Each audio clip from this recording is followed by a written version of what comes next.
So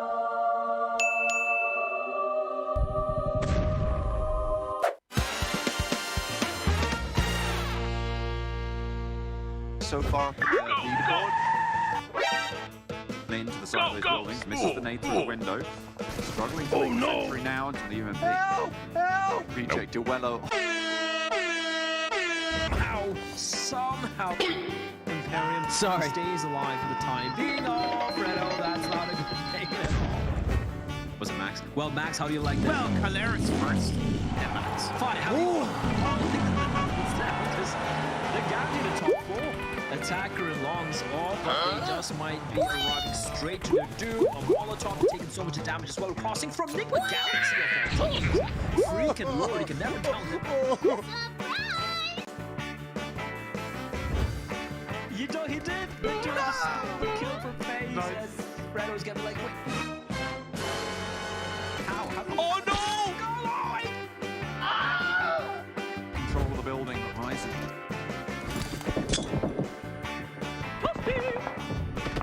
I got a bad feeling about this. Nope. Huh?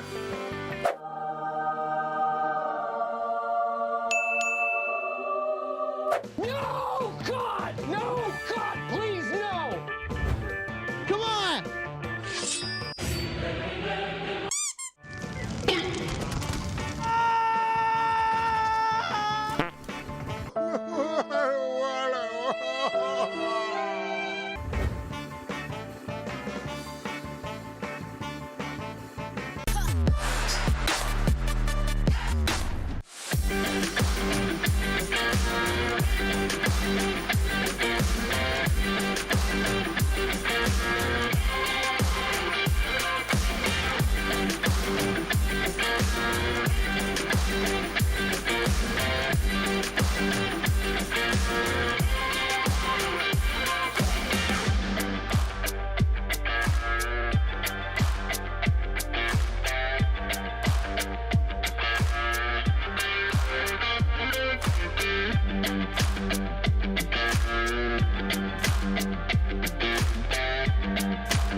Probably trying to delay the inevitable. He spotted where all 3 members are, but for him to isolate these fights, getting 1v1s, I don't think they're going to be affording him that. He gets the first knock. Now, he has been tagged quite low. They're trying to confirm the kill, which he will onto H-Sir, so I guess that's the best case scenario there for 628. At least get the 1 point, but they will be knocked out as well, joining their Chinese counterparts in the form of Nova.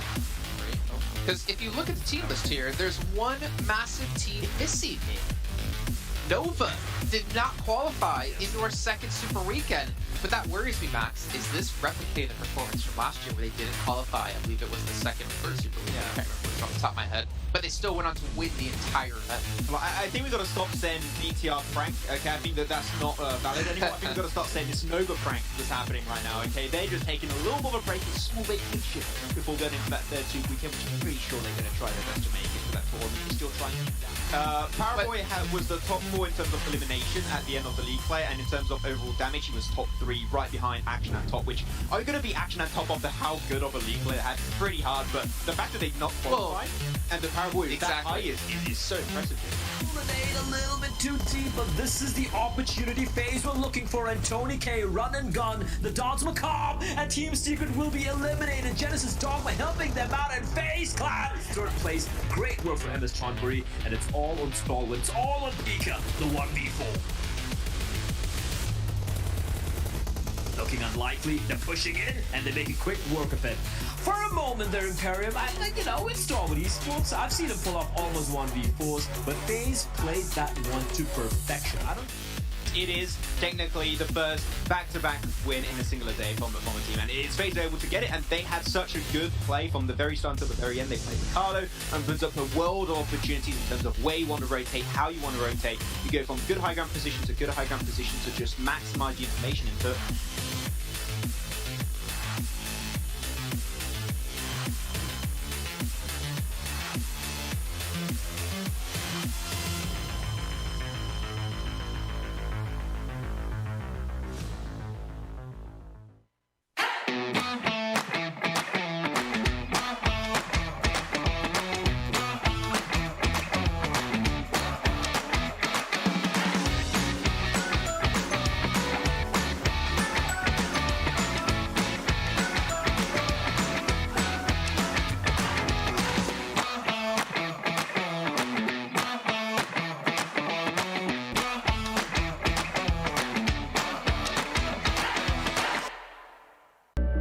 I saw the first light, the first steps. Now I see much more. I capture Earth in all its beauty. I see action. I see drama. And I see it in the finest detail. Moments of inspiration and the first steps. I am the 1+9. PUBG Mobile fans around the world, welcome to the 2021 PUBG Mobile Global Championship. To the top teams across all regions, we have a message for you. The Middle East, you have proven your worth. Now, make your formidable debut on the PMGC stage. South Korea, forget the past. This year, show the world you've ascended. Remind the world of South Korea's raw talent. Japan, you came so close last year. But what doesn't kill you only makes you stronger. Bring it back better than ever. The Americas, you're the alpha dogs that dominated the West. Now, lead the pack on the world stage. Southeast Asia, you took down so many strong teams on your journey to the top. It's time for a comeback on the global stage. Europe, it's now or never. Push your limits and surprise us all. This is the moment to create your legacy. South Asia, you were the dark horse of 2020. Amaze those who would underestimate you again. China, you carry the crown of last year's PMGC. Now, with everyone's eyes on you once more, can you secure back-to-back victories? PMGC needs a champion. The world needs a champion. Who will stand victorious in the end? Who will be next to glory?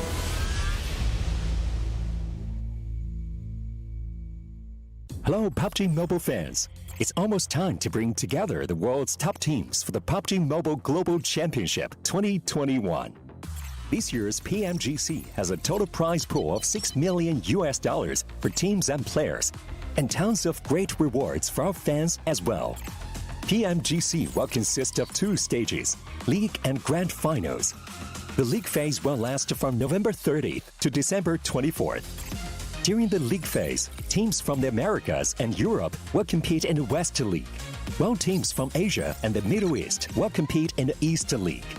Each league, 20 teams will compete on Tuesdays and Wednesdays for 16 slots to compete on Friday, Saturday, and Sunday in that week's Super Weekend. The total Super Weekend scores over the first 3 weeks will determine which 16 teams will compete in the PMGC League Finals during the final week. The top 9 teams from the East League Finals, the top 6 teams from the West League Finals, and a special invited team will advance to the PMGC Grand Finals. The PMGC Grand Finals, which will take place on January 21st, 22nd, and 23rd, will determine the PMGC 2021 Global Champions. Who will be the next to glory? Don't miss a single minute of exciting PMGC action.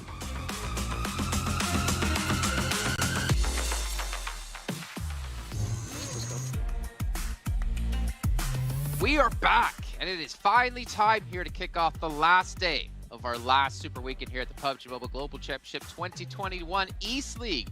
And at the end of the day here, ladies and gentlemen, we're going to have our 16 teams participating in our finals. From there, all of those teams will participate to try to be the top 9 teams to get into the Grand Finals, kick it off in January to join 6 teams from the West and 1 team invited from India. Maxman still refuses to share this information with us. He likes to hold it to himself. Probably going to post it on his Instagram, so you can give him a follow over there to see who it's going to be one day. But I'm Jason Cap, and I'm your host. And also on the end, we have Professor Tarzan. Max, I feel like it's been years since you've been on the show. A little bit of an over-exaggeration, but yes, it has been a while there, Jason. I've been watching in the background. I've been seeing you and Kalaris and also you, Tarzan, talking smack about me, but I am here. My prediction game is going to be on point, I hope. I don't know. We'll see. Probably not. I don't have faith in him, Tarzan. Not today. I'll choose to have a little bit, but we'll see how it goes. I mean, let's be fair though, Max. You have had some pretty good predictions. Tarzan has probably had the best predictions, and me, myself, and I have been just I guess that, you know, when you pick one team, you're destined to probably miss most of them. But ladies and gentlemen, if you have missed out on the format of the entire event, luckily for you, we're going to fill you in, hopefully one last time. If you haven't seen a single show till now, I don't know where you've been. Maybe you've been ill, maybe you've been busy, maybe you're working. Well, we're glad to see you here. It's going to be 2 days of league play, but we're past all that. It's only the final Super Weekend left here where they played out a total of 3. Well, some teams have. Some teams have only played out 2, unfortunately. And at the end of today, we'll have our top 16 teams based on the accumulated points between those 3 Super Weekends to move on into the league finals. Now, Max, man, obviously with $6 million on the line, I want you to give us maybe a little recap of what all's went down here, in your opinion, these last couple days that you've been on the show. I mean, it's especially for the Super Weekend, right? It's been really interesting to see some teams step up heavily. The one team that I'm super happy to actually get themselves some really good points, and they actually a back-to-back chicken dinner was Damwon. I think they played some of their best PUBG Mobile esports I've seen in a long while, and we wanted to see how can the South Korean region represent themselves in a PMGC stage, and it was a little bit all over the place, I would say, at the start of this tournament, but they significantly improved entering this third Super Weekend, and they had to, right, because they were not safe. They're part of the few teams that were in a very precarious situation, but they got themselves a back-to-back win. They go for some interesting rotations, getting really good spots. I think their mentality changed drastically. Hopefully they can continue today, because if so, they will be part of those top 16 teams, but their position is not yet secured. So Damwon has been the team that I've been impressed with, who is also potentially BTR, that also got a double win yesterday. Yeah, in Damwon's case, they're 15th place at 195 points. In Bigatron's case, 210 in 12th place. But there isn't that big of a gap here for some of these teams, and we'll obviously have to take a look at the overall leaderboards in just a few seconds. But Tarzan, looking into today, well, what's your thoughts on Damwon? We got to hear Max talk about him a little bit. I feel like Damwon was not tested to the limits that we want to see, but of course when it comes to their mentality, and it seems like the way that they play, they seem to have found some comfort zone, should I say, that they know this is the way that we can consistently get some points. So that is actually one of the most important lines to cross, I would say, when it comes to consolidating your bases and your foundation. So yeah, I'm very excited to see more, but BTR would be the other team to watch, like you mentioned. I mean, they were the team that was kind of considered as the biggest disappointment, I think, in the early stages of the tournament. I don't think is the case anymore. They've really come in strong from the past few days. Real quick here, gentlemen, yesterday on the show, a certain caster named Imperium made a bet that DRS would not fall out of top 16, or else he would shave his beard. They're sitting in 11th place, 218 points. 16th place is 173 points, a 45-point difference between qualifying and not qualifying, between having a beard and no longer having a beard. I am excited to see what's going to happen today for all these teams in between DRS and 16th place. Just to put it in a very easy sentence here, Jason, I think it's possible, but very improbable. You would need the stars to align perfectly, and I really mean perfectly, for DRS to not potentially make it in. Of course, there's that possibility, but you'll need all the teams at the top. That means Infinity, Star Wars, Genesis Dogma, For Rivals, Nima Galaxy, to get almost no points today, and all the teams at the bottom to actually suck up all the points in these next 5 games, and then that could potentially happen. But it just seems, as I said, Jason, extremely unlikely. So I think DRS are good to go, but you never know until the 5 games are played out. Thing is, those top teams, they look like they were just relaxed a little bit yesterday. So I don't know how hard they're going to be trying, because again, they don't get any extra points in the finals for where they place. They don't get any extra money. It's just about getting into the finals. So we'll see if they take their foot off the metal. I don't know how Max would say it. I would say that, yeah. At 2 teams who are desperately fighting for that 16th place, FaZe Clan, DXavier. DXavier going to be 16th, FaZe Clan currently in 17th, and we can kind of compare their stats here across the Super Weekends. Yeah, when you're looking at FaZe, of course, these stats are still very impressive. They missed out on the Super Weekend, so it's a little bit hard for them to potentially play catch-up. But the main issue that I have with FaZe is I look through the numbers a little bit, which, you know, you might want to question my numbers, but I check the numbers as a fact on the stat page, so we should be good. Tony K has got 38 eliminations over 25 games. The rest of the team is at 16, 17 eliminations apiece, except for, I believe, Copite is like even lower. I think he's at like potentially 1 elimination over 12 games. So I want to see more build up around Tony K, because he's clearly the player bringing a lot of success to the team, a lot of points. But we're just not seeing anything from the rest of the squad. We saw some moments of greatness from B11 throughout the PMGC, which is good, but I mean, Tony K, we need to see the players stand around him. 2.4 KDA is huge, Jason, but you can't leave the guy just play solo like that. It's very interesting, like, to see them place these 4 players on the screen right now, because, like, out of all the teams, they were the only team yesterday, gentlemen, that they were still kind of trying what's the best roster to play. Yesterday, the first 3 games actually, they played MR5, and in the last 2 games, they sucked him out and they played Corpy. And right now they're putting Corpy in. We don't know what's, the deal here. Like, I'm a little bit worried, like, for them to actually do that yesterday. I feel like that is a sign of maybe hesitation. So we really need to see whether they found the secret formula here. Well, let's be fair to Corpy. If anyone on that team knows about last-second qualifications, it's going to be him if we think back to Power AAA KPS last year. But here is our schedule for today. It is our last 5 matches of the Super Weekend. Erangel, Miramar, Erangel, Sanhok, Erangel. You guys can't read there on your screen. It's the exact same way it's been the entire time, and it's going to be tough for all these teams, realizing that if you're one of the teams who needs those points, you cannot really afford to have too many bad matches, or really any bad matches over the course of today. And one way to prevent yourself from having bad matches is by getting yourself a OnePlus and find out if they're here, the sponsor at PMGC 2021. With its flagship performance and immersive 120Hz display and hyper touch technology made specifically for gamers, the OnePlus 9 and 9 Pro are your best shot to climb the leaderboards, and maybe your best shot to get top 16. Who knows here? Max, I mean, it helps your game out quite a bit. I know that for a fact. Yeah, I think my case is very different because nothing could save me, even a top-tier device. But hey, I could still try. I might be able to kill a few bots here and there some point in time. We'll have to see how that pans out. But, man, I'm looking at all these teams now on the list, and you asked this question a lot, Jason. No, asking about hot drops. Typically, I'm against hot drops early in the tournament.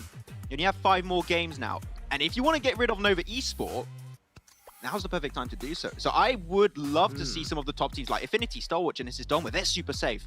If you want to make sure the Nova Esport, the current reigning world champion, to put them out of the entire event, this is the perfect time to do so. Hot drop Nova, get rid of them, boys.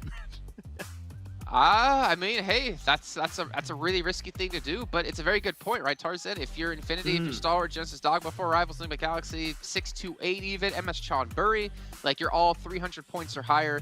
Realistically, there's no way you should ever fall out of top 16. Why not go for it? Yeah, like, you won't fall out, and this is the thing.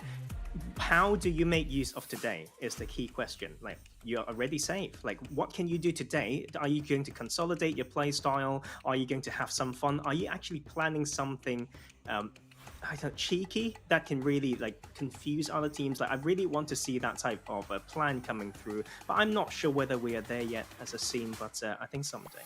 No, do it. Forget this. You don't know if we're there yet, man. Like, this is like brutal competition. $362,500 for first place at the end of just the league finals. Not even the grand finals. It's $6 million in total across West and East. And what, you're gonna have a gentleman's agreement for 300 grand? No, forget that, man. That's not enough money for me to have a gentleman's agreement. That's too much money actually for me to have one. Why wouldn't you do that? Why wouldn't you take out the reigning champion? Why wouldn't you focus Bigatron out? Why wouldn't you focus any team that could potentially take away any extra money that you could earn and help teams that you think you can easily take on in the finals qualify? It's smart. And you know what? Like, I think teams are a little too scared to do it. I think they're afraid of, like, fans from other teams, like, being angry with them. But you know what? It's a competition. This isn't a gentleman's tournament. It's just for big bucks. Yeah. Exactly. I mean, I couldn't put it any better here. If you have an opportunity to get rid of a team that you might see as a threat throughout the tournament, you're going to have to strike while the iron is hot. This is an opportunity that would never appear again throughout the entire tournament. Potentially, it will appear back into the finals of the league stage, but it's just so risky because you're not going to be top 16 anymore. It's going to be top 9, so you maybe don't want to take that risk. So yeah, I mean, Deek Xavier, FaZe Clan, Damwon, Nova, if you see these guys as a threat throughout the tournament, hey, just hot drop them. Maybe not the first few games, but if there's a situation where it could be impactful throughout maybe the last 2 to 3 games, go for it. I want to see some hot drops happen today. This is the time. I'm sorry.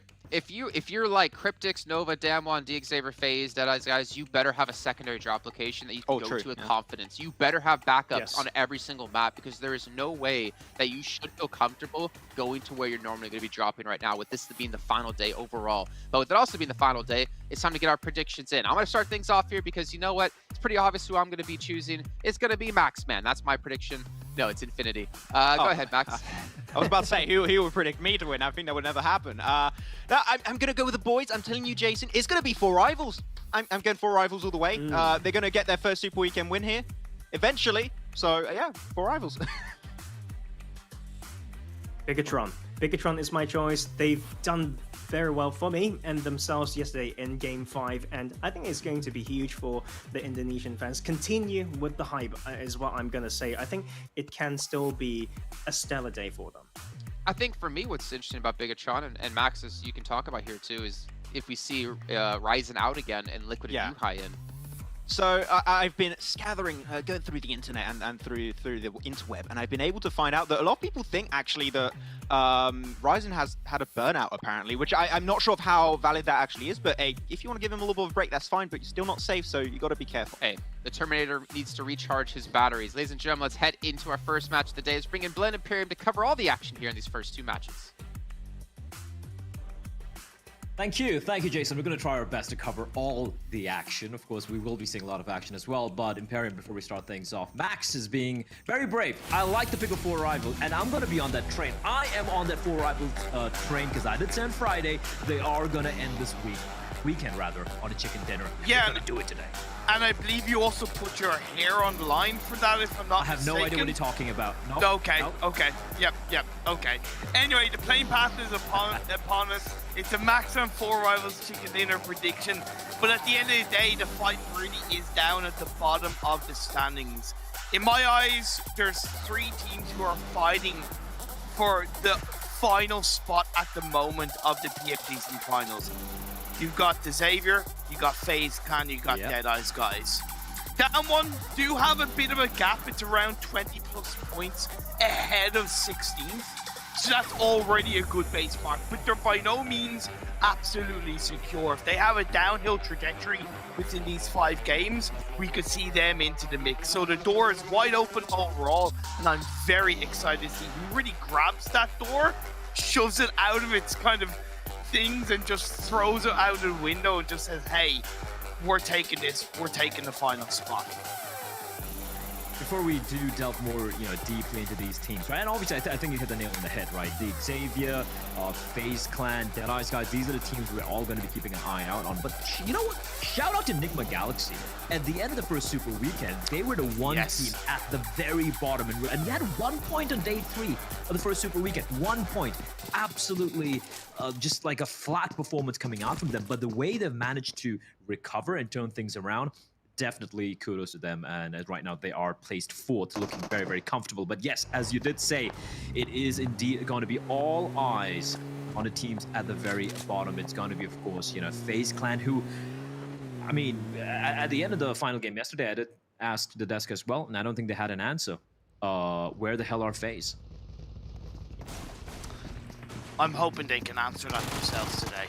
Right now, you got 6-8 going up against Reject, just outside the coastal line of the Erangel map. Nice initial knock by Seron to 33Z. Both of these teams are qualified as Sarah picks up a second. Possibly going to look for the 3-piece. Jumps out the window, goes to the pre-knock. Sarah, can you get the 4 in a row? Not quite. Takes a good bit of damage. Has to try and run around, but his teammates are now here to help. His teammates are here. I can't believe the 1v4. He should find it. He's going to confirm the kill. Finds 33Z. He's trying to pick them off while he can. And Sarah, oh, this would be massive. He hears him coming for him, and they're just biding his time. And he is playing this to absolute perfection. Sinan, oh, what are you going to do? He doesn't know what to do. And now he's being surrounded. The Wolves, they've been put down by Sarah single-handedly. And let him get the ace. Let him get the ace. Let him get the 4K. No, Divine's going to steal one away from him. And Sinan trying to delay the inevitable valiant attempt to knock down the player there. But in the end, it is going to be Reiji to finish him off with the Glock. And what a play. What an incredible play coming in from Sarah. Let's go, man. That's what I love. The shackles are off and they're just having fun at this stage. Man, and this is good for the teams fighting down in the bottom of the standings, right? You have another team eliminated. Yes, there's 4 less chances of points in terms of eliminations, but you've got the ability to get a higher place in position. There's technically now more space in the circle because there's 6 players eliminated rather than, not 6 players being eliminated. FaZe Clan went for an initial drop. I believe they did get elimination onto one of the 4 rivals players. Yep. So that's the Maxman curse coming through. And now they've instantly made their way. Yeah, there you go. That's a replay. Because I saw one of the FaZe players drop near 4 rivals on the north of the river to pick up a vehicle. Seems like they got sightlines on that 4 rivals player on his own and picked up that kill. Good awareness from FaZe Clan, and also even just that kind of setting up of, hey, we also have a bit of an easy entry point into the circle because we've eliminated a player. We've put a team down to 3. They're going to be a little bit more cautious coming in, automatically more space. For sure, and we haven't even touched upon the circle, right? It is going to be a massive east zone where about 40% of it is in the water. So we could see Lipovka final zone and maybe a Militar Power even could head towards Novorepnoy. But man, I'm still recovering. I don't know how you've so quickly recovered from that 1v4 from Sarah. Although, yes, his teammates were still alive, but at that moment, he was isolated. And it kind of reminds me of Rorschach. Rorschach from Watchmen is like, you think I'm locked in here with you? You're locked in here with me. And it just completely destroys them. Just such a baller. That was brilliant. You should cast like that. No, I don't think my throat could take it. I don't want to sound like that. Give it a try. Give it a try. And it's Yuri. He's gonna. No, I can't. It's too early today. Good effort. Good effort, man. Maybe once my vocal cords are warmed up a little bit, maybe a second game, I could be like, "And MS Chonburi, they're going in for the kill." I'll probably give it a shot. Oh my god! Yes, hell yes. Why not? But you're right about that circle having a good kind of 30% water in play. It does eliminate the landmass available. I would expect Stalwart to wait until Phase 2, even Phase 3 to in any way move out of the military island. I could see Infinity rotate through the western bridge. However, they could come into contact with Reject. They might be aware on the kill feed that there has been a squad wipe by Reject onto Infinity. Therefore, that allows, star 628 by Reject. So that allows Infinity to be aware that Reject could be hanging around that western side of the map by the bridge. Therefore, Infinity might slow their rotation down or be a little bit more cautious. I hope that is the case. If they go in blindly, they could get caught out by Reject. And I feel like if Reject have done their homework, and clearly they should also have an inkling as to like how Infinity like to rotate when it comes to these sort of zones, true. right? They always wait for the second zone. And now that they've already eliminated the nearby threat of 628, I wouldn't be too surprised if Reject just brave the blue and try and catch Infinity. Why on not? rotation. But Infinity, they seem to be one step ahead of Reject. They're going to be making for the rotation early on. And somehow, I don't know how they're able to thread the needle. The only one time they got caught off guard was 628, right? That one time, I think in one of the league games. But apart from that, they always seem to find the timing to sneak their way through. And I'm going to be a little bit kind of controversial on this. I've always had a bit of a personal belief that Military Island as a drop is really not that good of a drop. I agree. Really.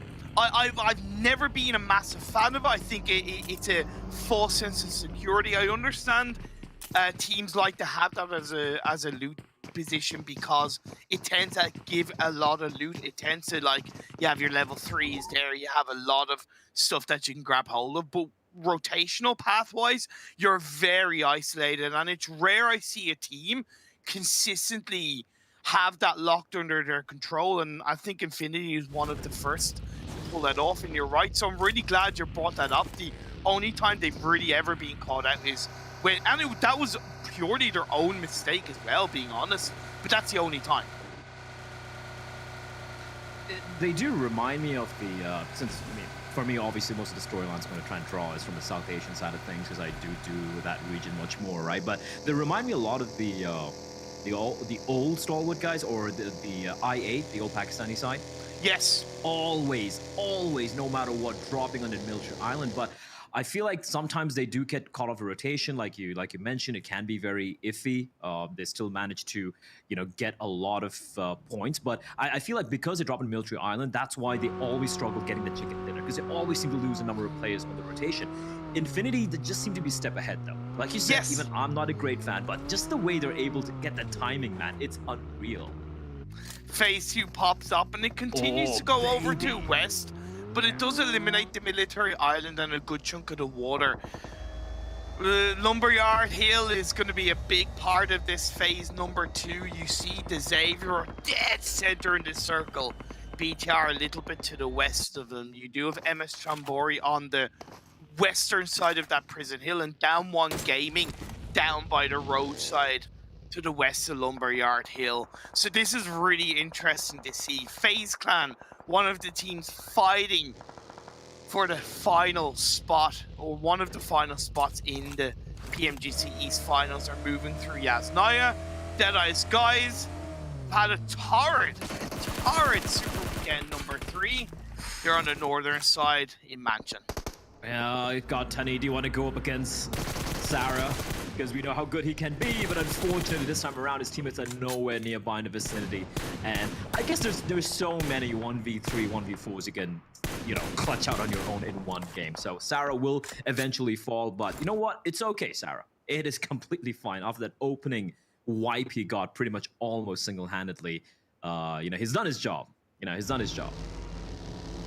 Yeah, he served himself very, very nicely indeed. So he can have a bit of a break in lobby as we move on forward. 57 players still left as Enigma Galaxy, and I definitely echo what you said at the start of this game. I think Enigma Galaxy have stepped up massively, and I think they've represented the MENA region as a whole in a big way. That turnaround from the Super Weekend 3 last day has been monumental, and it's been a consistent evolution as well. It's rare they've looked incredibly weak in these games, and they deserve a lot of credit for that. I said that they were better than that I had no doubt that they would come back, but maybe I didn't expect it would be as heavily as they have across this PMGC East. Deadeye's guys are going to have a little bit more traffic as they moved away from Mansion into a little bit more of a centralized position on the underside of that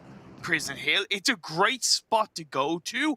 A bit risky as a full squad, but I understand with Deadeye's guys and how poor they've looked across the Super Weekend why they are sticking as a full squad within that compound. Yeah, like while we're talking about FaZe and, you know, the Xavier, you can't really fully count on Deadeye's guys though, right? They can always step on up as Duello. They're going for a bit of some drive-by and the okay. Our reject on a bit of a warpath here today. They seem to just not be stopping. They're hunting everyone down. Well, look, they love to get eliminations. I love it. Their overall stats in the Super Weekend point is just a tiny bit more weighted towards eliminations, and they've recognized through their experience on the global stage, going right back to last year's PMGC when most of the players are playing for Blue Bees, that, you know, you need to be a confident team, you need to be an aggressive team, and we've seen that shine through massively now. They've corrected their game style in a strong way on playing for the late game in a bit more of a calculated manner. But like I said, this is the final day of this weekend, of the PMGC Super Weekend, and they've got nothing to lose. But that circle, sweet Mary Mother, Jesus, I think I can safely say that's a kick in the face. I love it. That's amazing. A Militar Power final circle with all those cliffs and about 50% water. Hell yeah. Hell yes. Okay, maybe not for the players, but at least for us, the viewers. This is amazing.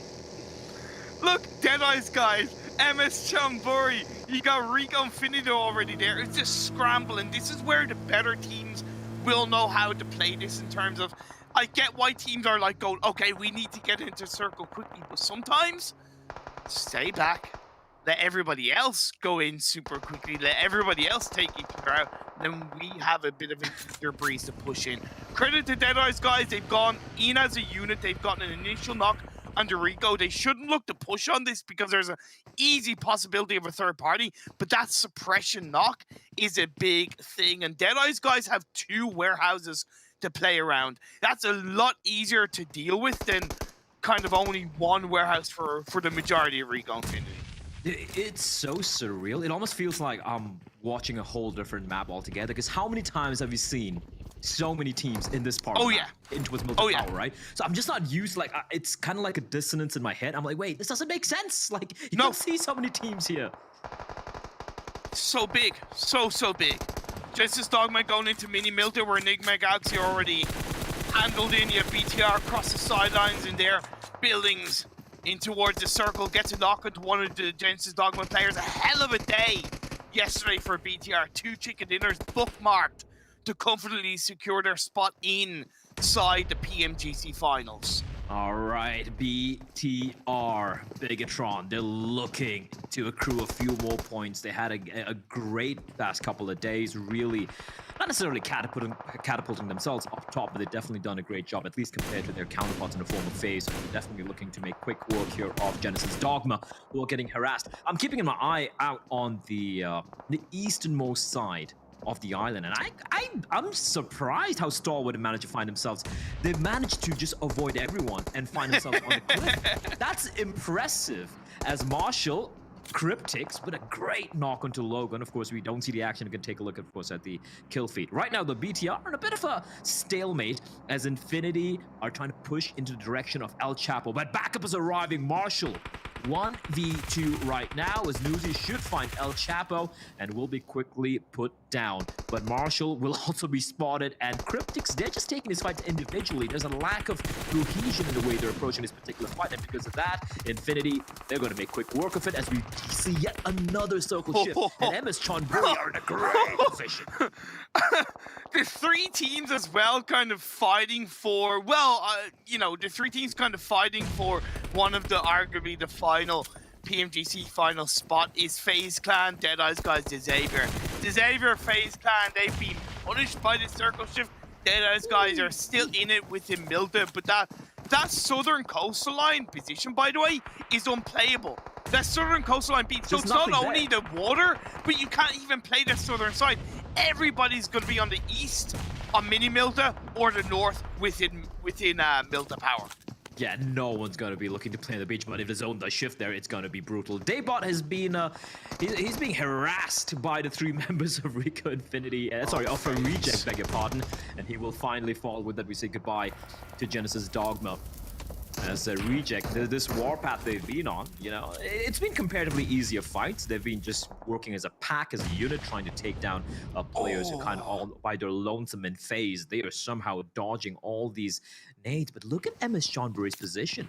If they spot FaZe, this could be free kills, and I say that, and Ponzai, he hears me, and they're gonna tap away. He needs to first get that res rather on the NC2, but Jimmy finding MR5 and Nova could get a free shot onto MS Chonburi if they do have an angle.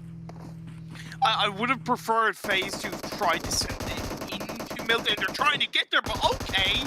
4 rivals, how are you doing? Corpai says, meet my M249. Appy is going to be put down to 10 health. Oh, not looking good at all for 4 rivals. 2 members knocked down. Oh, that's it. That's it. I don't know how he even died. What did it just? Was it a Molotov? Tony K. Molly, yeah. Yeah, that just. Well, that's the 4 rival chicken dinner just, you know, getting evaporating into the air. Well, Max, I share your pain. Deadeye's guys, they've been holding on to this particular warehouse for quite a while right now, but they haven't really been able to, or they haven't committed to any fight. They're just keeping their opposition at bay, but not really looking to take any fights. And this has been a problem for Deadeye's guys, right? Yeah. They try to go for displacement points, but eventually they just get overwhelmed.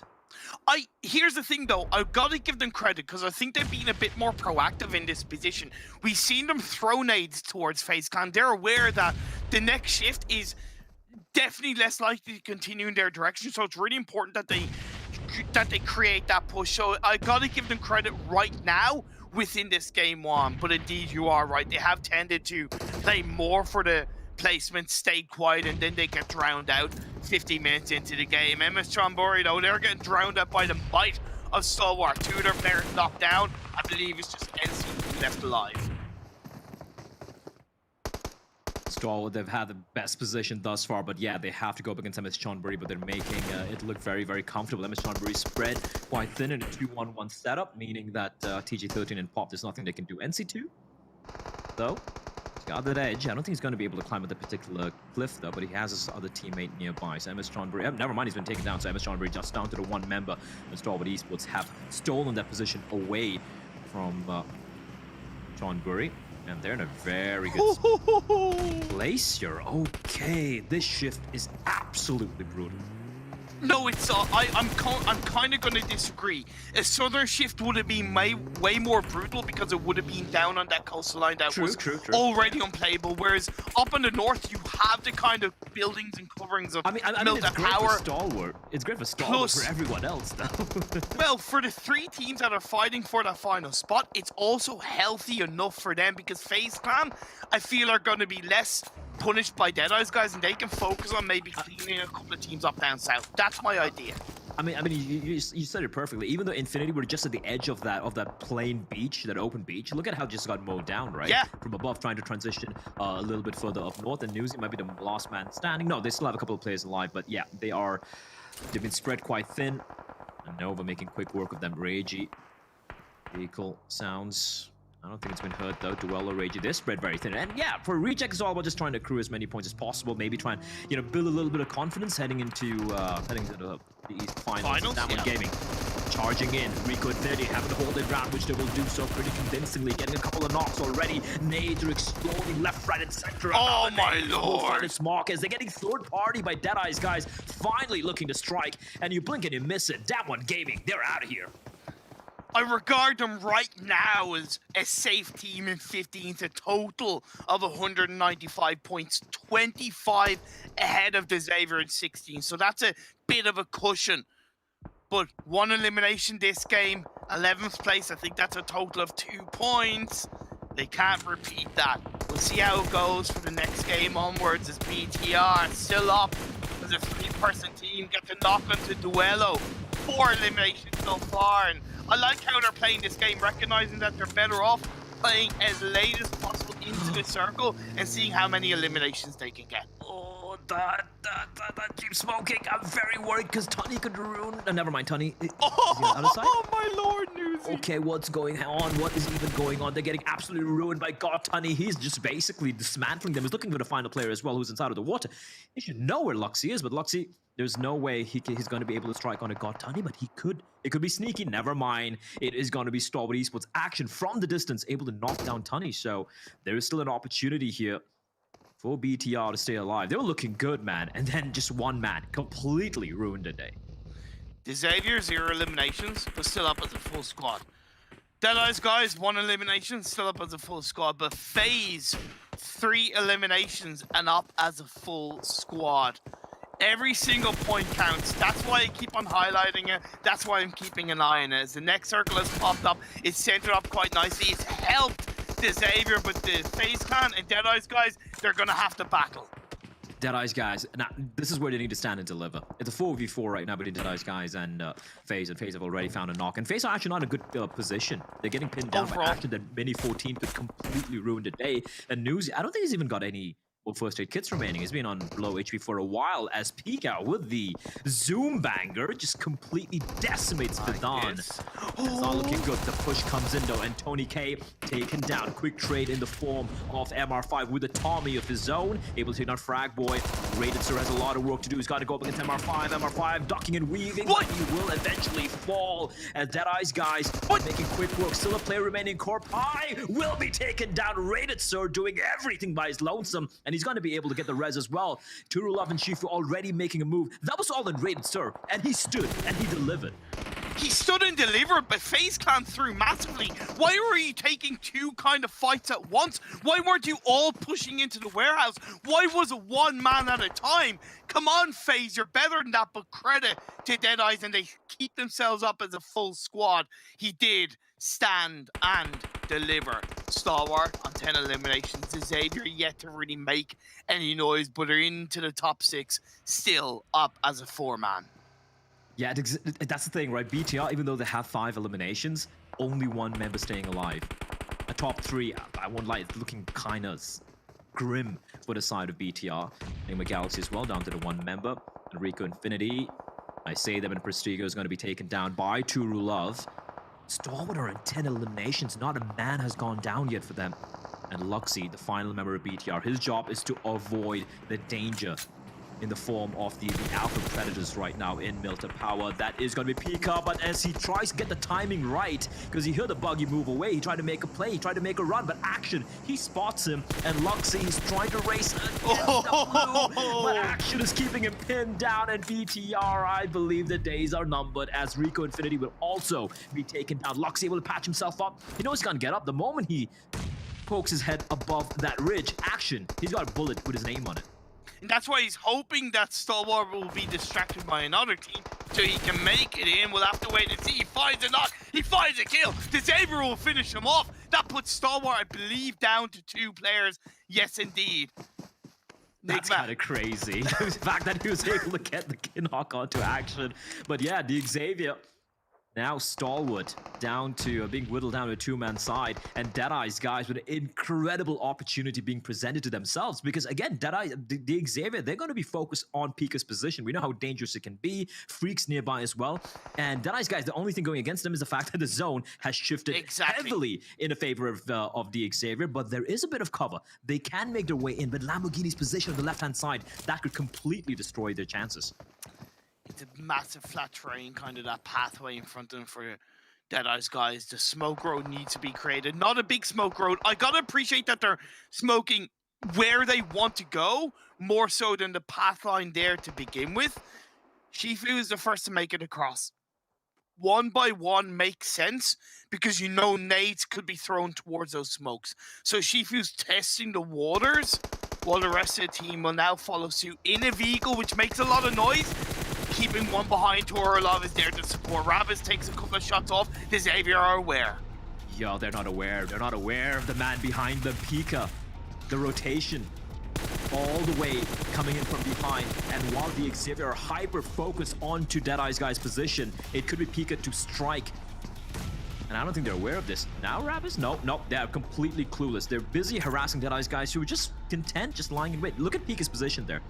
If he gets the timing right, he can easily get a couple of knocks, but Top will be found by Freak! What is that from Freak? He gets the nade, and with Top getting knocked down, now Pika has a decision to make, and I think at this point, he just holds on to that little protection provided by the cement. He's not going to be going for the res, and Top, he will bleed on out, leaving us in a 4v3 v1. Lamborghini, though, he's aware. His spider sense starts to tingle, and he's like, wait a minute, there's another member alive. Pika was somewhere nearby, and a couple of warning shots, and Pika will have to slowly crawl back. For me, Deadeyes are playing for top 2, and that's okay, because they've had a proactive game with quite a good few eliminations, so in my eyes, a second place would be such a strong base amount of points in this final game. Yes, I know every point counts, but with such a big, massive mountain to climb for Deadeyes, this will be a good start. Can't count out the Xavier as well. They need this big game. They need to start to distance themselves away from the bottom 4 teams. Pika is in a little bit of that smoke cover, able to cross an over. Fragboy Wolf on the Dice guys still not replying back, and they are just a sitting duck for the time being. Shifu, number of bullets being rattled off, but he's also getting shot at by Frankie. And the timing is great, but the nade sails in a little too deep, perhaps, and Shifu is in great. Oh my lord! Gets dropped as well by Turulov, as Deadeye's guys, I think they've had enough. They're taking the fight with the Xavier. Frankie having to be res, but for the time being, it's a 2-man standing for the side of Deadeye's guys. Sorry, for the Xavier. Deadeye's guys, Shifu making a run. Oh Freak's no! There. They're right next to each other. Shifu seems to be aware, but Freak's fully patched up. Shifu, he checks the corner. He goes for the free fire, but he's more than ready as Freak on a sliver. 1 HP. Not even a sliver. He will stay alive. The nade, does he find him? No, it doesn't. Freak's still alive and kicking. The guy is a magician. I kind of get why you push in as a solo, but I also think, why would you push in as a solo? You're down to 2 players. Pika's still there, Imperium. He can be the X factor here. Turulov pushing in. Freak he's only got bandages, so Turulov, your times is right. He knows he's there on the corner. Molotov, yeah, that's gonna flush Freak out. Comes pre-firing. What a play! What? Freak absolutely ruins Deadeye's guy's days. He is a clutch god, and now he's got to go up against D Xavier. It's a 1v3 for him. Never mind, taken down. It's all on Pika now. And Starwood Esports without having to do much. And you got to bear in mind, they have so many eliminations as well. And even though he falls at the very end, a second placing with about, what, 12, 11 eliminations? Starwood's going to be happy with that. But D Xavier with a chicken dinner. Imperium, we were talking about that. They really needed this one. I can't believe this game. Not only did we start off with crazy circle shifts in the first 3 phases, but the way that ended, Xavier, they got a chicken dinner yesterday. They needed one again today. You said it right, when they need to start, you know, bridging that gap between them and the bottom 4. They were coming into today's games in 16th, but not in a healthy 16th position. You don't want to be on the edge of that cliff with 1 foot hanging off, nearly falling off, right? So it's important for them to end this game 1 with a chicken dinner. But to give credit to kind of Deadeye's guys, 4th place, quite a few eliminations. FaZe Clan, not as strong as they would have hoped, but I see what they're trying to do in these games, and I sense the hope of it. The team that I'm kind of a little bit now more worried about is Down One Gaming, because that chicken dinner leaves Xavier a lot closer to Down One Gaming than Down One would like, right? So, you know, we're seeing this kind of running, moving target throughout this day. Every single game, every single point, it's getting so damn spicy, Blair. Yeah, it's getting spicy, and I like my spicy food Imperium. But yeah, this is getting squeaky bum time for a lot of these teams. And for Deadeye's guys, I gotta say, you know, maybe a little bit more aggression. We also understand why they want to play for the placements. But Freak, you can't take anything away from him. He had no business winning this 2-1. Exactly. Like, but to give Deadeye's credit, the reason why I say it is because day 1 they got 21 points. Day 2 they got 13 points. So to me, this is a big plus. Oh yeah, absolutely. Still, you know, any points are good points for the side of Deadeye's guys. We're going to be jumping straight to the analyst desk where we can break down what was probably my favorite Erangel game this weekend. Gentlemen, don't you enjoy... Okay, well, not you, Tarzan. Tarzan, don't listen. Gentlemen, Max, don't you like having facial hair?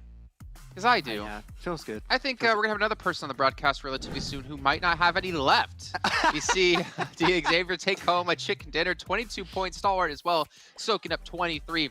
What a finish. And I feel like we were all in agreement there that D Xavier really kind of didn't deserve to win that at the very end, considering how they played out some of the positions. Yeah, it was a tough one, but who would expect a true Militar Power finish, Jason? Answer is almost no one, but actually shifted so many times over to the eastern edge, and it actually ended in top of the buildings of Militar Power. And Xavier had the best building, and the circle kept going their way. There was a lot of circle luck involved, but they were able to at least keep teams away. But I think also, Tarzan, is other teams doing mistakes, right? Like, DE should not have been going down that easily. And to Freak to be able to pick up a 1v2, like, they're just giving that win away for free. It's hard. I mean, he's a pretty cheeky solo player in there, and he for sure knows how to do that. But man, Militar Power finish is like, do these players even know how it looks like since the Erangel 2.0 update? Like, so I think it's actually interesting to see how they actually use something, the immediate landscape analysis and all that stuff to like pause and play. As you can see, Freak with the solo play allowed him to top the charts here. I love it. Longest elimination distance, 7 meters. That has to be the first time we've seen it be this low ever in PMGC. But I mean, definitely deserved at the very end. As we were saying before, he pulls off the 1v1, has like no HP. You see him try to pick up some meds. He only has bandages. The Molotov comes in. And what does he do? Instead of sitting there, runs out, gets the quick spin, picks up two cool eliminations, and honestly getting them up the placements as well. A fantastic job by them. But again, Deadeye's guys, a decent placing for them, right? They were in 19th place at the start of the day. They're at 156, and Xavier was at 173. So they're, 20 odd points behind originally. Yeah. But the problem is, Damwon is 20 points ahead of Xavier. So now technically they're about 40 points behind, as we're going to see here in just a few seconds. Hey, you can see 35 points behind Xavier for them to qualify. And FaZe are still playing. They're just not doing as well, unfortunately. And DRS, well, they fell behind Bigatron. There's a world. There's 4 teams within like 10 points, 13 points away from them. It can happen. We have to celebrate something, okay? Deadeye's guys overtook TJB. Finally, I was asking when it was going to happen eventually.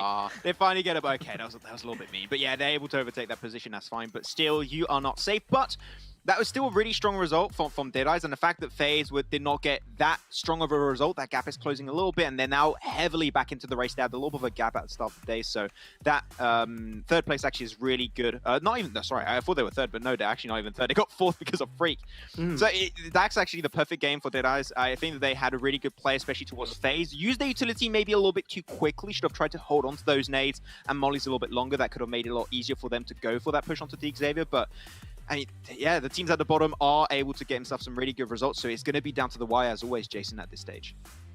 Down to the wire indeed, but not for you guys at home. Well, maybe it is, because we only have 2 days left of watching and earning rewards. You can see for the permanent unlocks of the treasure box. You can watch it in the eSports Center over here on YouTube and collect points that you can use to unlock these permanent items. Also, not to mention, there's a rewards button below the stream here on YouTube you guys can use. And even coming up on the 22nd of December, that's when the next box is coming out. And there's even more rewards to choose from, as you see here on your screen. That will run up to January 13th. But I do want to cast our minds back a little bit, because I feel like we had so much action happen at the very end that we forgot what happened at the beginning. Sara up against 628. Just manhandling them. See, that's the thing. For a Novo to Saverni playing path, sometimes the important thing to think about as an IGL player is which teams would struggle, right? Like what's too far for them or whatnot. So 628 and Saras at Reject, they share this similar path where they need to get cars. And from what 628 did yesterday, I could believe that they know that's a hot drop that they can do. But Sara just held it so well. The 1v3 before the teammates even touch the ground, they're slowly floating back because they are just trying to glide so far. But he bought enough time, and that was just a clutch play. And 628 need to think again, but we appreciate the effort because they've done that once yesterday against MS Trimburi to the north of Chem Alpha. So yeah, but not so lucky this time. Okay, well, let's know your guys' thoughts about this question down below us of which team do you think underperformed the most. Honestly, I don't really know what answer to give you for that one personally. Obviously, BC Swell is one that's going to stand out, but obviously there had to be a team who was at the bottom of the table. They just unfortunately didn't qualify a single time. So let's know your thoughts, Max and Tarzan. I don't know why your name is so hard to say there. You can think about it in this break and come back with it. We'll see you guys in a few minutes here for match 2.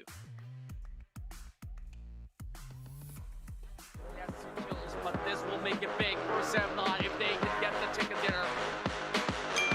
Now we're seeing a lot more information here. What? What? He got back in! He got back in! Semnon with chicken dinner! What? Really is a... Oh! Do this to them! I'm so sorry. You've killed them! Look at them!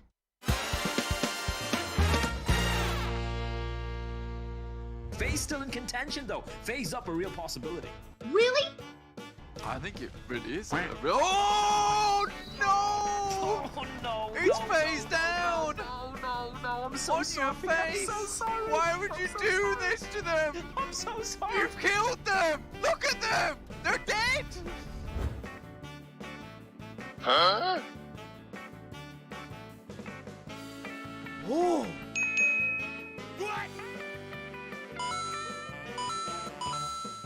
Excuse me.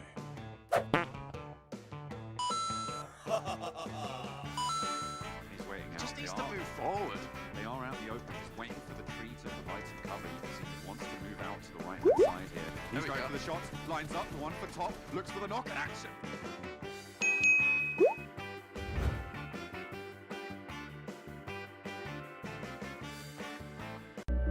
I saw the first light, the first steps. Now I see much more. I capture Earth in all its beauty.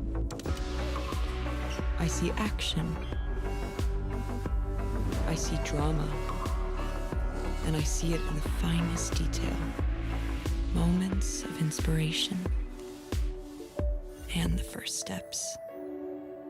I am the 1+9. All right, well, welcome back to PMGC 2021 East League. This is our last day of the Super Weekend and our final Super Weekend. And Max and Tarzan, you had your chance now to think about which team you think has underperformed the most. And I hope you're ready to answer, because Max, you're up first. I'm ready. I'm ready. I would have to say FaZe Clan. You got so many big names in a team such as FaZe, and I expected them. I think I did a live before the show actually started, and I put FaZe in my top 5 potentially for the entire tournament. I couldn't be further away from the truth, unfortunately, Jason. Currently on the bottom of the page, not even sure to make into the league finals, and I expected way more from FaZe Clan. TJB too, but they don't have only S, so because of that, it would have to be FaZe Clan for me, yeah. Tarzan. Deadeyes guys will be my choice. To be fair, they've got so much experience through 4 PMPLs, and they are still struggling when it comes to key moments. I think it's a mentality thing, right? You sometimes need to start investing into why. The maybe psychological side of things, where you need to develop some skills when it comes to how to absorb pressure, how to help each other in those moments. They can't seem to find the answer yet, so yeah, they will be my choice. Okay. All right, acceptable. We see Miramar is going to be coming up next here. And again, historically, Reject has performed well on it. I'm curious of how you think, the likes again of, I mean, all right, I'll keep Deadeyes guy in the conversation for now, but if they have a bad match, I feel like it's going to be too tough for them to come back unless they win back-to-back chicken dinners. But looking towards, Deadeyes guys, FaZe Clan, Xavier, Damwon, and maybe even Nova, because they're just barely in 14th place. Like, how do you feel like these teams are going to do, and which ones do you think can have that stand-up performance here going into our final Miramar of, I guess, quote-unquote league play? Yeah, if there's one team that comes to mind, I would like to see potentially get another win, maybe another back-to-back would be Xavier, right? They got themselves the Miramar win yesterday, pretty heavily too, like a very strong performance to go himself the chicken dinner with 13 eliminations, which is great to see. If they want to solidify their position and somewhat be safe throughout the rest of the day to make sure they solidify their position in the top 16, Xavier can make it happen again because they've significantly improved on this map, so I think they could be the team to take it all here. Tarzan? So, I want to talk about FaZe Clan because I remember, of course, them having a disappointing week 1, and then I think the bounce back happened on this particular map when they figured out, how to do the rotations in the first 2 phases from Picado. So it has to be. It has to be now. Like they can't wait any longer, and they've decided what 4 players to play, and I hope it will work. Okay, prediction, Tarzan. Nick Galaxy. Okay. No reasons. No reasons. Max? For a reason, 4 Rivals. They're gonna get a win. Even though I think Xavier could do well, I want to see 4 Rivals win. It's gonna happen today. I'm telling you. I see. You also are a man of culture, of sticking to your picks. Infinity for me, of course, because I'm doing Infinity all day. You can just write that down. If I change it, you can call me out for it. I won't shave my beard. My girlfriend likes my beard, so I'm gonna keep it because I want to keep her. And also Max likes it, and I like to keep him around too, which I don't know where I'm going with this one. But I'm gonna stick with Infinity because they're gonna get a win today. I'm gonna get right. I'm gonna be right, and then I think I'll be tied with Max in correct predictions. Obviously, with him choosing 4 Rivals all day long, it gives me a really good chance to catch up because I don't know what it is. Max, 4 Rivals just can't close out games. Bro, Sorry, Max. Literally, they jump. Rith jumps out of the car with a mid-rotate. I don't know. Come on, 4 Rivals. You've got to stop the misclicks, boys. All right. Well, Blood Imperium, why don't you guys tell us about how bad of a pick 4 Rivals is for Max as he takes into our second match? Yeah, well, here's the thing. You call him a man of culture. Is it a man of culture? Is it a man of delusions? I don't know here, Imperium. But I respect it. I respect how he's doubling down on it. Because I'm with him. I'm with Max the entire day. I think 4 Rivals. Typical French person, just stubborn, unyielding, just stick to their guns, unyielding, Yeah. Now I was expecting him to wave a white flag and surrender at some point. Okay, But, all right. that's spicy. I know. But the playing path is not spicy. It's an extremely healthy playing path right down the middle of the map from west to east. So it allows the team to get to wherever they want to. And on the desk, they kind of talked about FaZe and Deadeyes guys in Miramar. And they're dead right. From a statistical standpoint, within their Super Weekend, at least respectfully, FaZe, their strongest map was Miramar, 13 points per game, and Deadeyes guys were 17 points per game. But those were like 1 to 2 weeks ago, right? So I'm kind of tempted to also say, hey, the statistics show one thing. This is the 3rd Super Weekend where what feels like 1 million games into the tournament, and this is the final day. So really, that goes out the window. They just need to get the job done and get the points required to stay in the running and even push into the top 16. I love how, you know, we're basically, you know, trying to pull off a Doctor Strange. We're all looking at the various possibilities, all the different realities, what's improbable, what's impossible, what's doable, you know, to figure out who's going to be not making it. But as much as it sucks to be one of the teams in a situation like this, Imperium, like from a viewer's standpoint, it's so exciting, right? Like, sure, you know, Genesis Dogma and Infinities and your Stalwart Esports and all these guys, they're basically confirmed to be playing next week. But the fact that they're going to be a couple of teams and it's going to be heartbreak, and they only have themselves to blame for it. Like, it's gonna be like, look, BC Swell are out. It hurts. You know, we've already spoken about them, and I'm sure they know as well. They're not quite ready yet, you know, for this particular level, and it's fine. Yeah. You look at Tangzhou Bao, who were looking pretty good, but the fact that, you know, they had like middle of the pack performances for 2 super weekends and they just missed out on this one. Again, they have only themselves to blame. But the other teams, right? I mean, I'm going to be heartbroken for them. I think the Xavier has shown that, you know, they can hang with the rest out there. We've seen FaZe step up as well, even though they, you know, had a very quiet one. So, and even Dead Eyes guys, a team who are always so dangerous in the region, and here they've just been quiet. Someone's gonna have the heart broken, and my heart's gonna go out to them. And I have, that's why I continue, and I will always do my absolute best to have the utmost respect and love for these players and these teams, because I really see how hard they work. I see their growth. I keep an eye on as many regions and scenes as I can, and to have them reach this level is something they should be incredibly proud of. But we all have the pride in wanting to achieve more, wanting to get to the next stage. And when that stops, when that gets, you know, when you take it away from yourself, that hurts. It's going to hurt hard for these teams. But at the end of the day, they've done their best. They've represented the region in a massive way, and they should overall be so damn proud of themselves, whatever happens. But in this game especially, we're seeing no real contentions because of that clean playing path.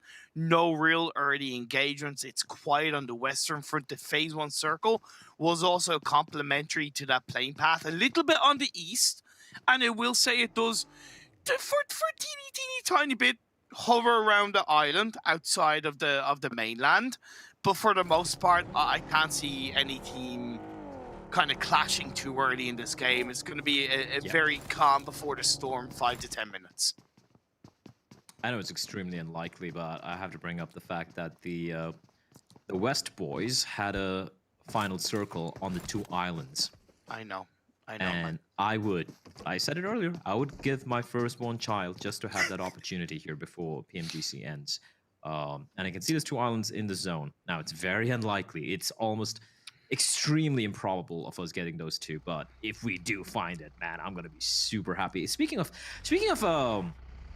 being nervous about a couple of these teams, how are you feeling about the right now looking like a real possibility of, you know, having to shave that glorious beard of yours? Are we really going to talk about that elephant in the room? No, we have to talk about it, because this is our final game for the day, right? After this is going to be John and Blank. We won't have a chance to put you under the lights. I want to do that, Imperium. Cool. How do you feel about going potentially clean shaven? Not gonna lie, when I looked at the overall standings after our first game, my heart did definitely sink a tiny bit more. A bit, yeah. But in trust I have on DRS to qualify and the teams below, all not getting the points required. FaZe Clan are about 45 points or so away from, give or take 42 to 45 points away from DRS. But that requires them getting 45 points and also the other teams above them getting their relevant amount of points, right? And right now, I still can't see that happening. We'll have to wait and see. Nova are a team who are, for the time being, behind DRS, so not gonna lie, I love you, Nova, but I also want to see you go down early on for now. They're losing a player. Thank you, FaZe. Paraboy. What? Oh, he strikes. How are they not aware of his position? And Paraboy finding 2, looking for the 3rd. Unfortunately, kind of runs out of bullets as Tony K and Ventor as they come in looking to help their teammates out. But Paraboy, he wastes no time. He finishes off the job, finding both the knocks and the kills. Now Tony K and Ventor is in a desperate battle against Order and Paraboy. Nate is going to be lobbed in. in order, should be able to dodge it. Venturous has still got a couple of HE. Now Jimmy has arrived to the party. FaZe, it was even Stevens for a while, but now it's going to be 3v2, so they need to come out on top real quickly here, and Venturous able to get the knock. Now the 1v1 against Paraboy, and Paraboy doing his best to keep them at bay, while Jimmy arrives in the party, and he has indeed, but it's still quite a distance away. Venturous making quick work of order. Oh, no! Able to get the reply. Knock Tony K with the knock in return, and Jimmy trying to make his way in. Now Jimmy can go for the res on the King. And once again, it's going to come down to a 2v2. My beard, by the way, at the moment is screaming, yes, take each other out. Let me grow, children. Let me grow. But yeah, that's what my beard is so happy that this fight is taking place in a massive way. I know, but I feel for both of these teams, because whatever happens, whatever the outcome, as Jimmy gets knocked, both of these players are going to be surviving the rest of this game with only 2 players. And yeah, FaZe Clan win out overall, which is overall a net positive, but they've lost 2, and trying to deal with Miramar as a 2-person team is so difficult. And Xavier, they're rocking up right beside them. Oh, for sure. It's not going to be easy. And I feel like FaZe have only themselves to blame. I mean, they knew where Paraboy was. I know! And they just went out in the open, and that buggy just sitting ducks. They had no chance there. And yeah, FaZe only have themselves to blame, but at least they were able to recover. They get the wipe as well, try to make an escape, but Lamborghini says no, and Venturez, oh no, he's been left behind. And Tony K is running for the hills. There's nothing he can do. He's gonna make his escape, but Frankie's trying to chase him down. Frankie 007. Maybe he realizes he's too far gone, and there we go. The U-turn will happen. But in the distance, Genesis Dogma's like, hark, what are these sounds on the horizon? What is going on there? I said this was going to be like a relatively quiet game for the 5 to 10 minutes, but no, it's all kicking off in the center of the circle. Phase 2 has popped up. It's shifted up north, so it opens up the El Azhar Hills to being controlled. Down One Gaming are in a great spot to do that. 6 to 8 are already on those south El Azhar Junkyard Hills, so that's good for them. And FaZe Clan disengaging away, they're in a pretty good spot. Well, hi boy. Definitely PTR looking good. I'm feeling very uncomfortable for High Boy, though, considering how low he is out in the open looking for these finishes. But yeah, MS John Burry have evacuated the premises, and Tony K. Okay. KKK is alone against what I'll sometimes like to call the alpha wolves in the server. And he's gonna do a good job getting a knock there. That's another elimination, 0.5 for them. He's gonna patch himself up, and that's the opportunity Scry and Action are looking for. Gonna group up, just pre-firing into the smoke, hoping to find him, but it's nowhere nearby. Tony K, that M249 could shred them. He's gonna go for the play. Oh, I love that. Tony K finds one, runs back up again. Now Scry, does he go for the res? Going for the long reload. It takes about half an hour. It's like assembling an IKEA table. It's going to come peering around the corner again. Another knock for Tony K. He's found 3 members of Stalwart Esports. It's going to get it. He gets it. Tony K, the 1v4 against Stalwart. What a beast. Oh my god. This is the PMGC. This is where giants are made. Mountains are climbed. Phase up. Calaris will understand this. It's FaZe Sunday, baby. Let's go. Okay, he's on his own, and the rest of the game is going to be a hell of a battle.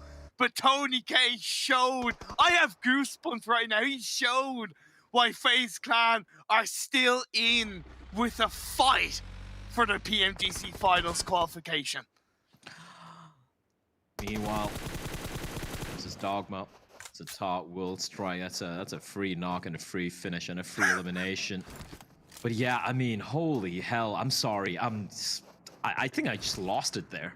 A 1 versus 4. That's a real 1v4. Oh my god. So, I'm gonna go in a little bit of like that's a true 1v4. That's a real 1v4. When people talk about, oh, it's a 1v4, I'm like, it's not a 1v4. His teammates are alive, right? His teammates are alive. Like, if his teammates are knocked and he's all alone, then it's a 1v4. That situation was a real 1v4.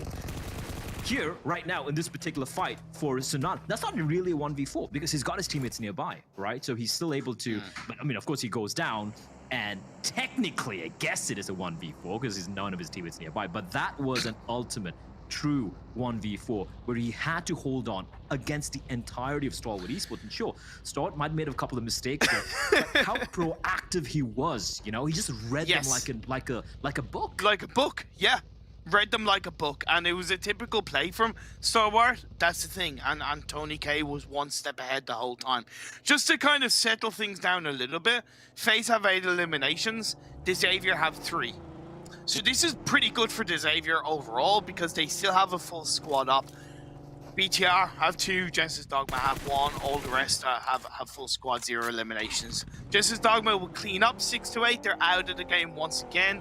Nothing really to worry about, but it does continue to kind of leave the door open for the amount of land available in this circle. The phase 3 did shift big time up north, so the North El Azhar Hills. I was surprised that Down1 Gaming played kind of so low towards El Azhar, more so than on those northern hills, but either way, now they can move on up. Nigma Galaxy wrapping around Deadeye's guys, but Deadeye's guys staying safe on that western side. They're going to have a lot more traffic, I feel, in this fight, as Anas tries to get a couple of shots into Duck. One more bullet. There you go. Duck was a little teasing, I guess. I'm trying to work in Duck there, but just nothing's really hitting me. But anyway, the bullets do hit him though, as SK-Ton will in the meantime be rezzed by Rico Infinity. Rico Infinity don't really have to worry right now. It's all about just accruing as many points, making sure they're comfortable. The MENA teams have really impressed me. In all honesty, right? Heading into this event, we're like, it's gonna be the SCA teams, the Chinese guys. They're gonna be the ones to do the heavy hitting. As whenever I praise a region or a team, why do they have to go down? Cryptics, come on! I was saying good things about you guys immediately. Like BTR, they get a couple of knocks and a finish, and they're down to just 2 members. El Chapo needs to somehow make his escape. Is out in the blue, and the bullets are riddling that vehicle. El Chapo has to alight. And does he have time to get the heal is the question. He should have time. He should. But still, a very uncomfortable position to be in because BTR, they're going to be hyper-focused on this spot. Predominantly, all the teams are more towards the edge of the circle. Nobody's really in the center. I do get that because the very center is kind of the valley either side of the mountain and you don't really want to be there. But there's a lot more area to control within the circle than what is really being occupied. 4 rivals, Down1 Gaming in 2 of the best spots. You have Nigma, a very nice spread by Nigma, by the way. They are gatekeeping Deadeye's guys in for the incoming circle extremely well. Xavier, off the back of losing Duck, have been able to continue to move into the circle from that western, from the southern edge. You have Infinity pushing in as well to the east of them, and Genesis Dogma should be looking to take a couple of shots into Infinity because their spread is pretty damn good. The thing for FaZe though, right? Like we talk about how they need the points, and sure, they have the points right now. 8 is not shabby at all. But 4th place in placement-wise. Yeah, but they're not going to survive to the top 5, right? It's not going to happen. Tony K again. Yeah. All right, Tony K. He's got a 1v4 against Stalwart Esports, and once more, he has to go up against BTR this time around.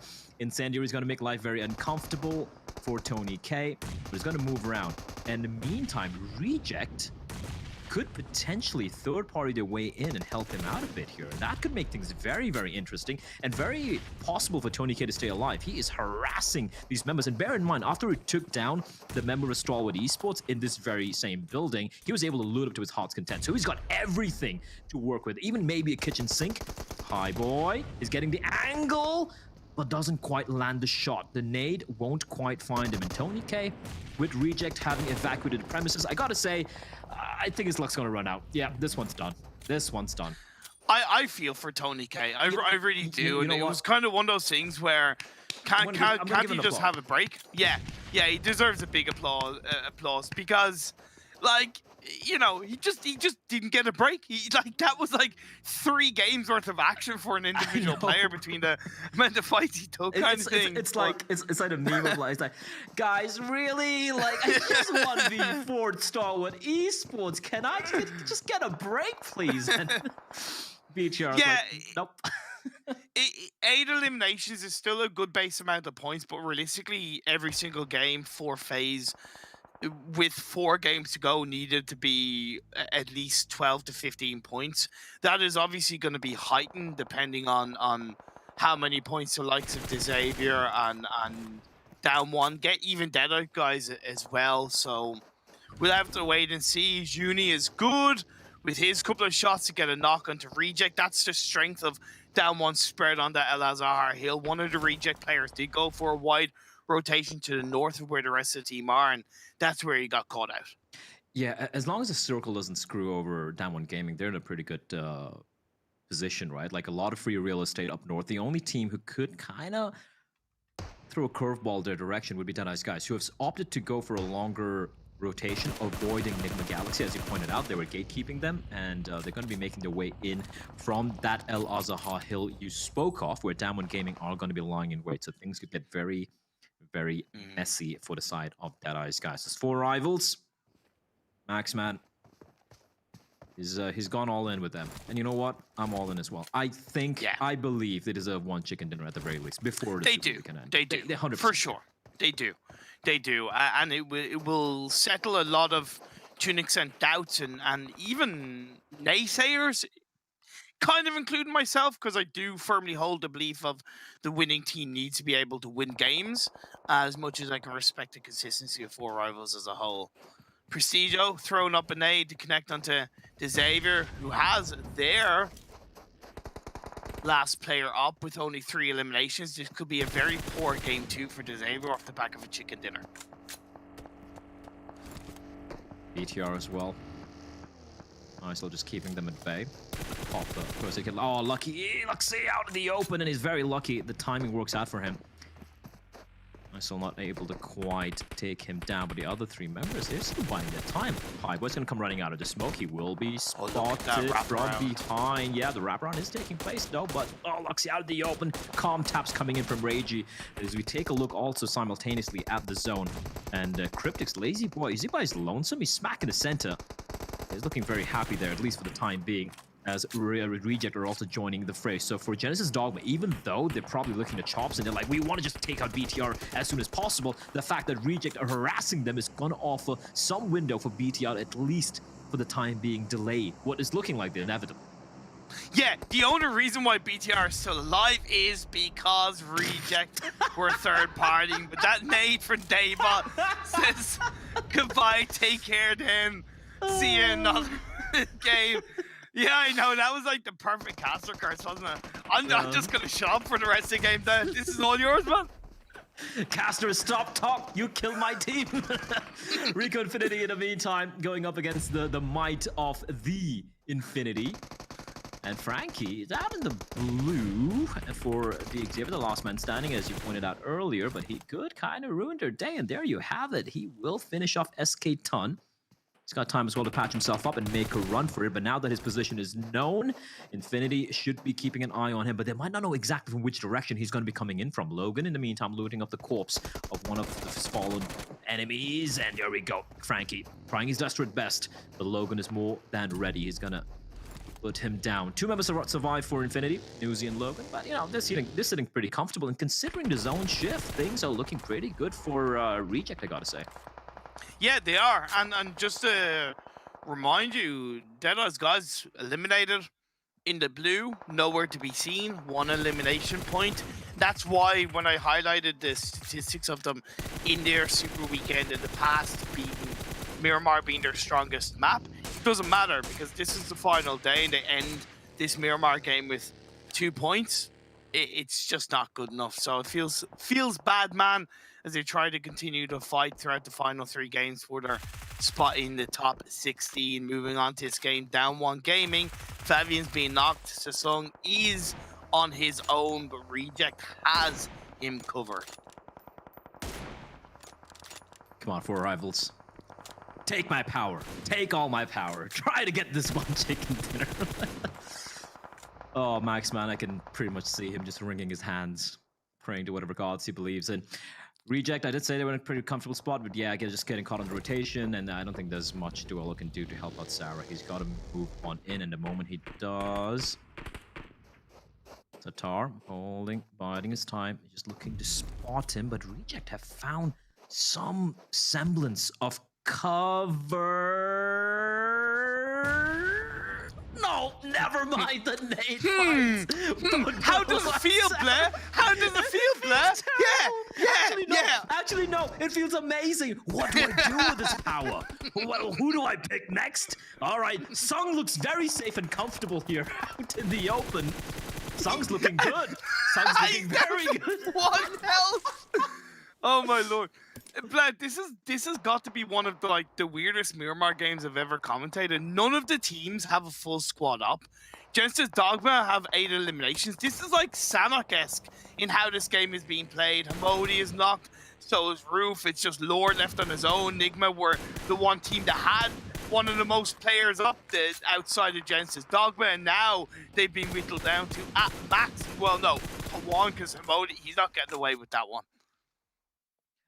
The good thing for BTR and FaZe, or even though they're out, BTR 7 points, FaZe with 8, right? So they're still going to be like, yeah, it wasn't a bad game at all for them. But if you look at all the teams remaining right now, these are the teams that are at the tippity top. They're going to be feeling comfortable. And, well, there you have it. Sung is gone. I'm so sorry. Lord will fall as well as Infinity. Logan duking it out with Lazy Boy, the last surviving member for Cryptics. Lazy Boy is going to pull off a freak. Unlikely. This Shack should board him alive. He runs out, though.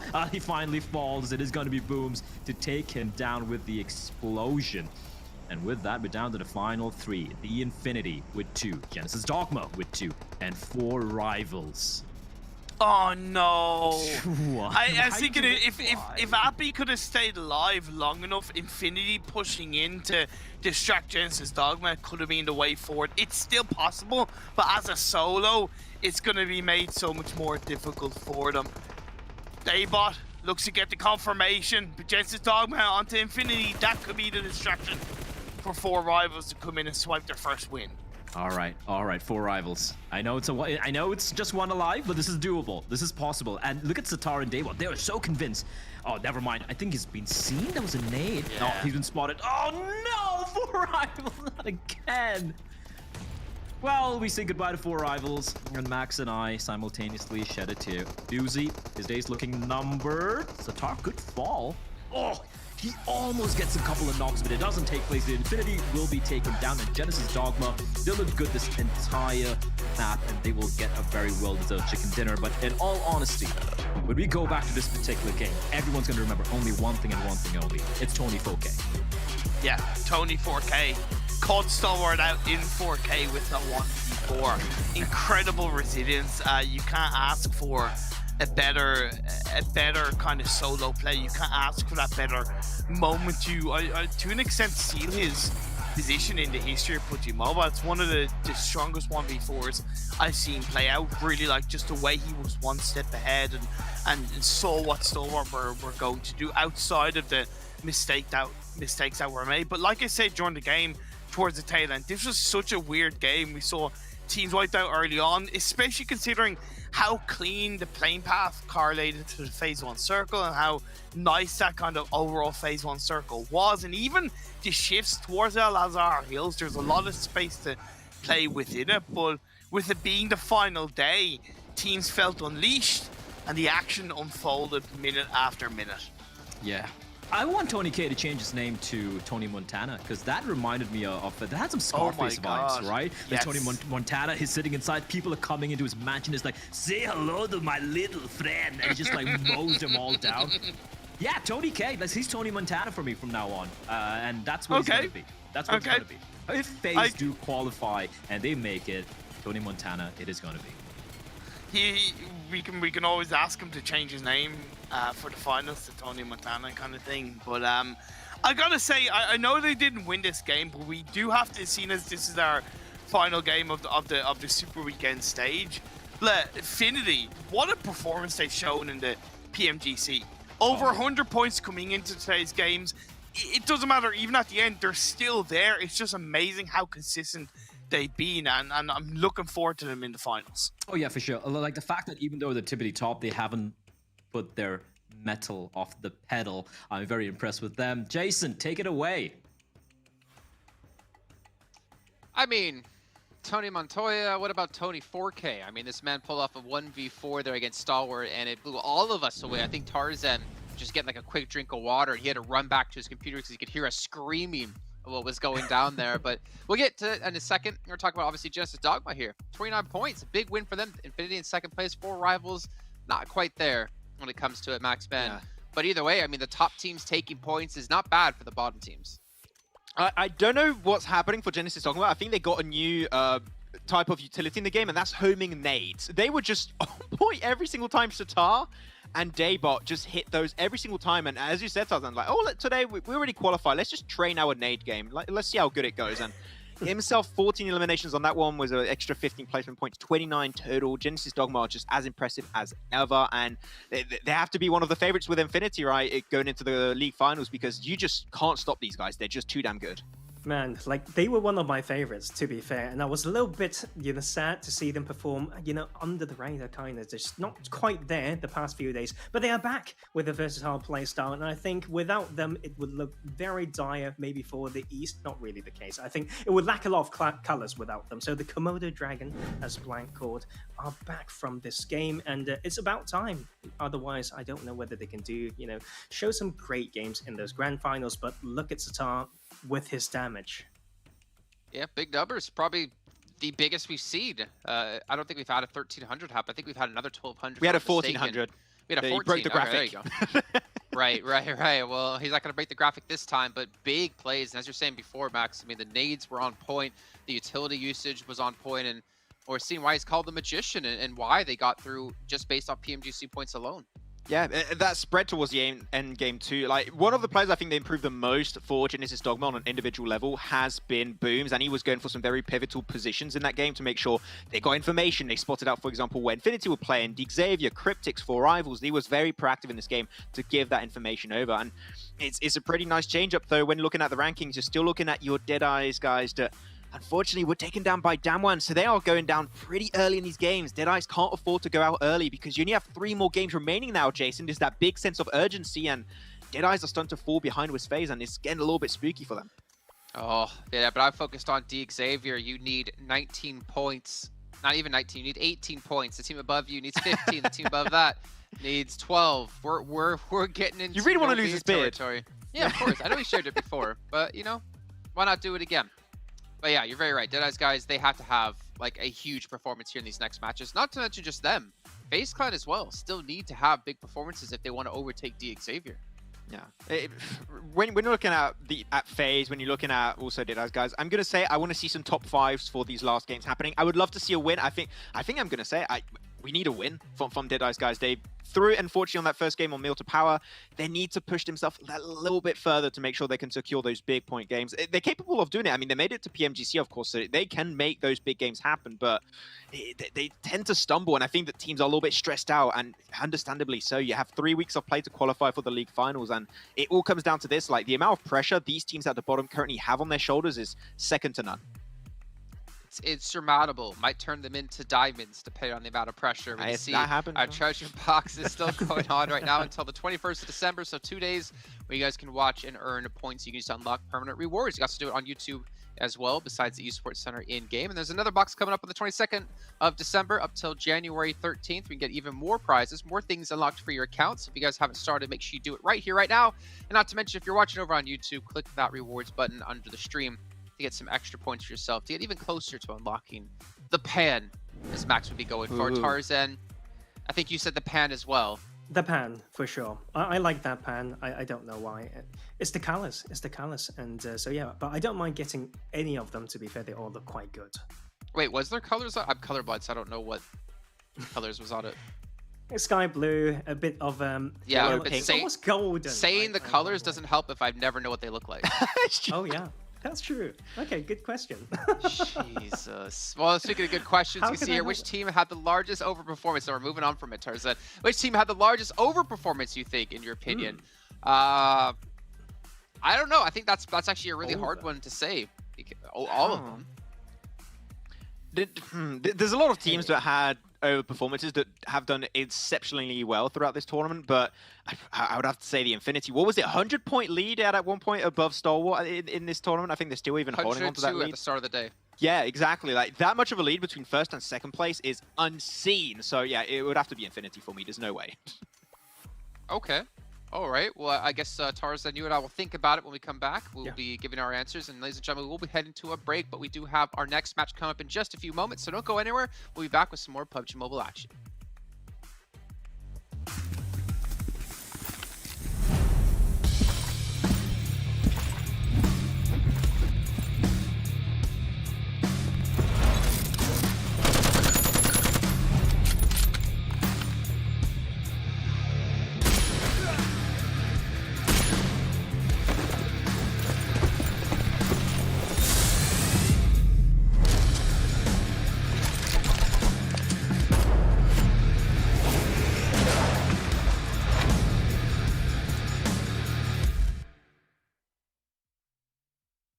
Oh my god! It's Ragey with the 4v1, taking down the whole... He came in from the grass!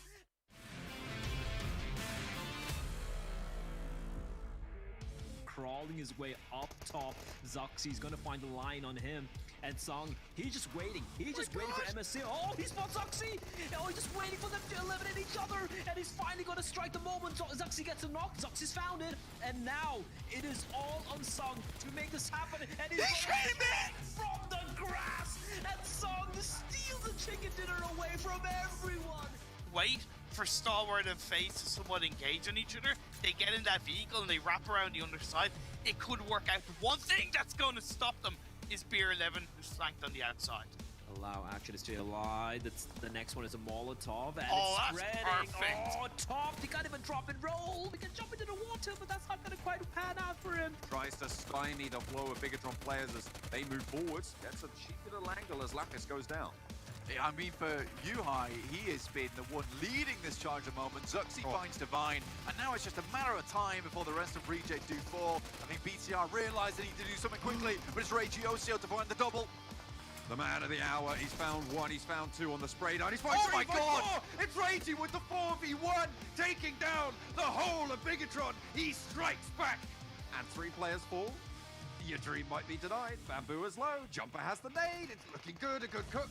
Oh, just needs to go a little bit longer. Finds on the back of Bamboo falls. Team Secret wrested away from the high ground control. But they are in the most uncomfortable spot amongst the 3. How many times have Nigma been put down to like 1 or 2 players and they're still up as a full squad? I know it's impossible for the likes of Infinity or DRS to push on them, but that's incredible resilience.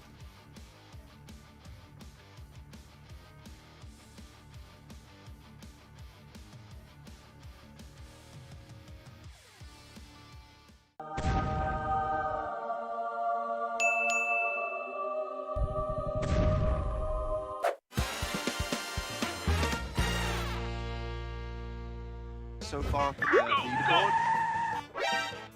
Lane to the side of those buildings, misses the nade through the window. Struggling to make the entry now into the UMP. Help! Reject Duello. Ow! Somehow Imperium Sorry. stays alive for the time being. Oh, Fredo, that's not a good thing at all. Was it Max? Well, Max, how do you like that? Well, Caleris first. Yeah, Max. Fine, how do you like the gap to the top 4. Attacker and Longs off, but they just might be arriving straight to their doom. A Molotov taking so much damage as well. Crossing from Nigma Galaxy of their teams. Freaking Lord, he can never count it. You know, he did. They do the kill for FaZe, and Fredo's getting like, wait. How? Oh no! Control of the building, rising. I got a bad feeling about this. Nope. Huh?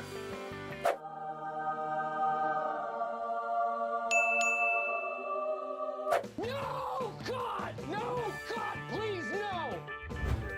Come on!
ladies and gentlemen, unfortunately for you, we're not listening to us during the break. Maxman was making some odd sounds. Max, could you replicate that for us? No, really quickly no, this okay. You Max, you go started this. Okay, I am not.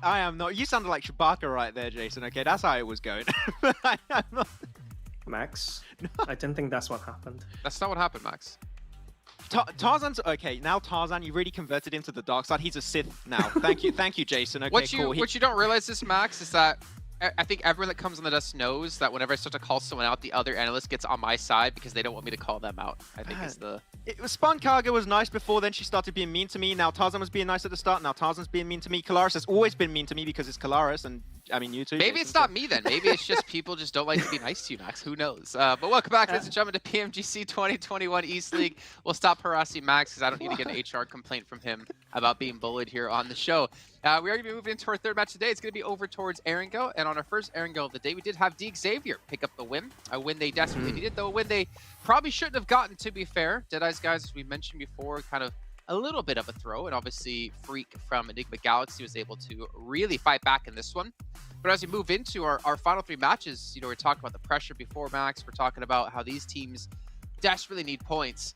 But Tarzan, the closer we get towards the end of the day, the more possible it is we could see these hot drops happen. Yep, of course. We want to see it. We kind of had it. We want more. But to be fair, Max made a very good point when we were watching at that first game, is the fact that Team Secret not being in the lobby opens up Stelben and Kameshki, and we can maybe see some of these teams using that option if they don't want to have that hot drop style. Like, these type of adjustments are still extremely important. So yeah, Max, I hear you. You know, I give you the appreciation when you are on, on point with those. And so yeah, I want to see some adjustment coming through. But to be fair, hot drops would be my preference. Okay. Really quickly here, I feel like we just really bullied Max so much that he's afraid to talk. Did you know, Max, that OnePlus is our sponsor here at PMGC? Did you know that? It's true. Yeah, I did. Yeah. Man, that's great. Look at this. It's good. Yeah, with its flagship performance and immersive 120 Hz display and hyper-touch technology made specifically for gamers, OnePlus 9 Pro, your best shot to climb the leaderboards. Okay, you're trying to take it over hosting again. It's all on you, Max. Have fun. You gave me some space there. I did not call for you to answer that.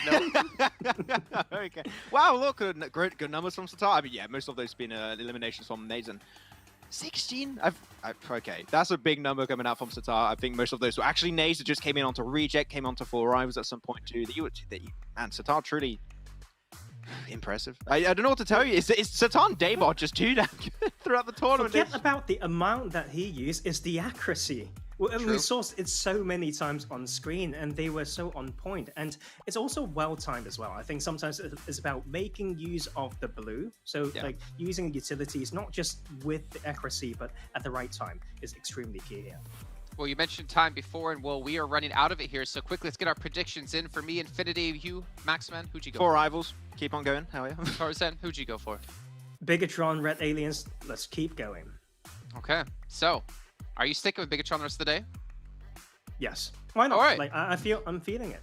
Well, you all know our predictions now the rest of the day, so maybe we don't have to mention them anymore, unless you guys just joined us a little bit later on. Then we will mention them again. We'll really hammer it home of who we predicted and probably how all three of us are going to be wrong throughout the entire day. We know one person who is definitely going to be wrong because they can't seem to win a match when it comes to a super weekend. Tarzan, did Tarzan look at you? I don't know. You know who I am going to be looking at, though, is these two handsome gentlemen coming in. John on a blank. Take us away here in the match 3. Thank you very much, Jason. Yeah, we've had a record-breaking set of points coming on through towards the bottom of the tables. That bubble is bumping up, and it's only going to get bigger. Blank, it's all to race for at the bottom of the tables here. Yeah, I mean, it's close. It's so close. It is unbearably close at this point in time.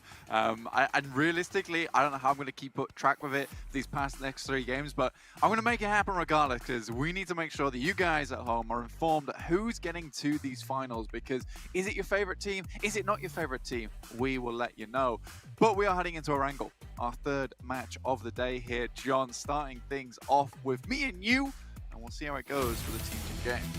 Absolutely. Hopefully I can channel my inner human abacus and keep track of all of these points as we go, but Blank, it is going to be a tall order, as you say. Plane pass from Militar Power.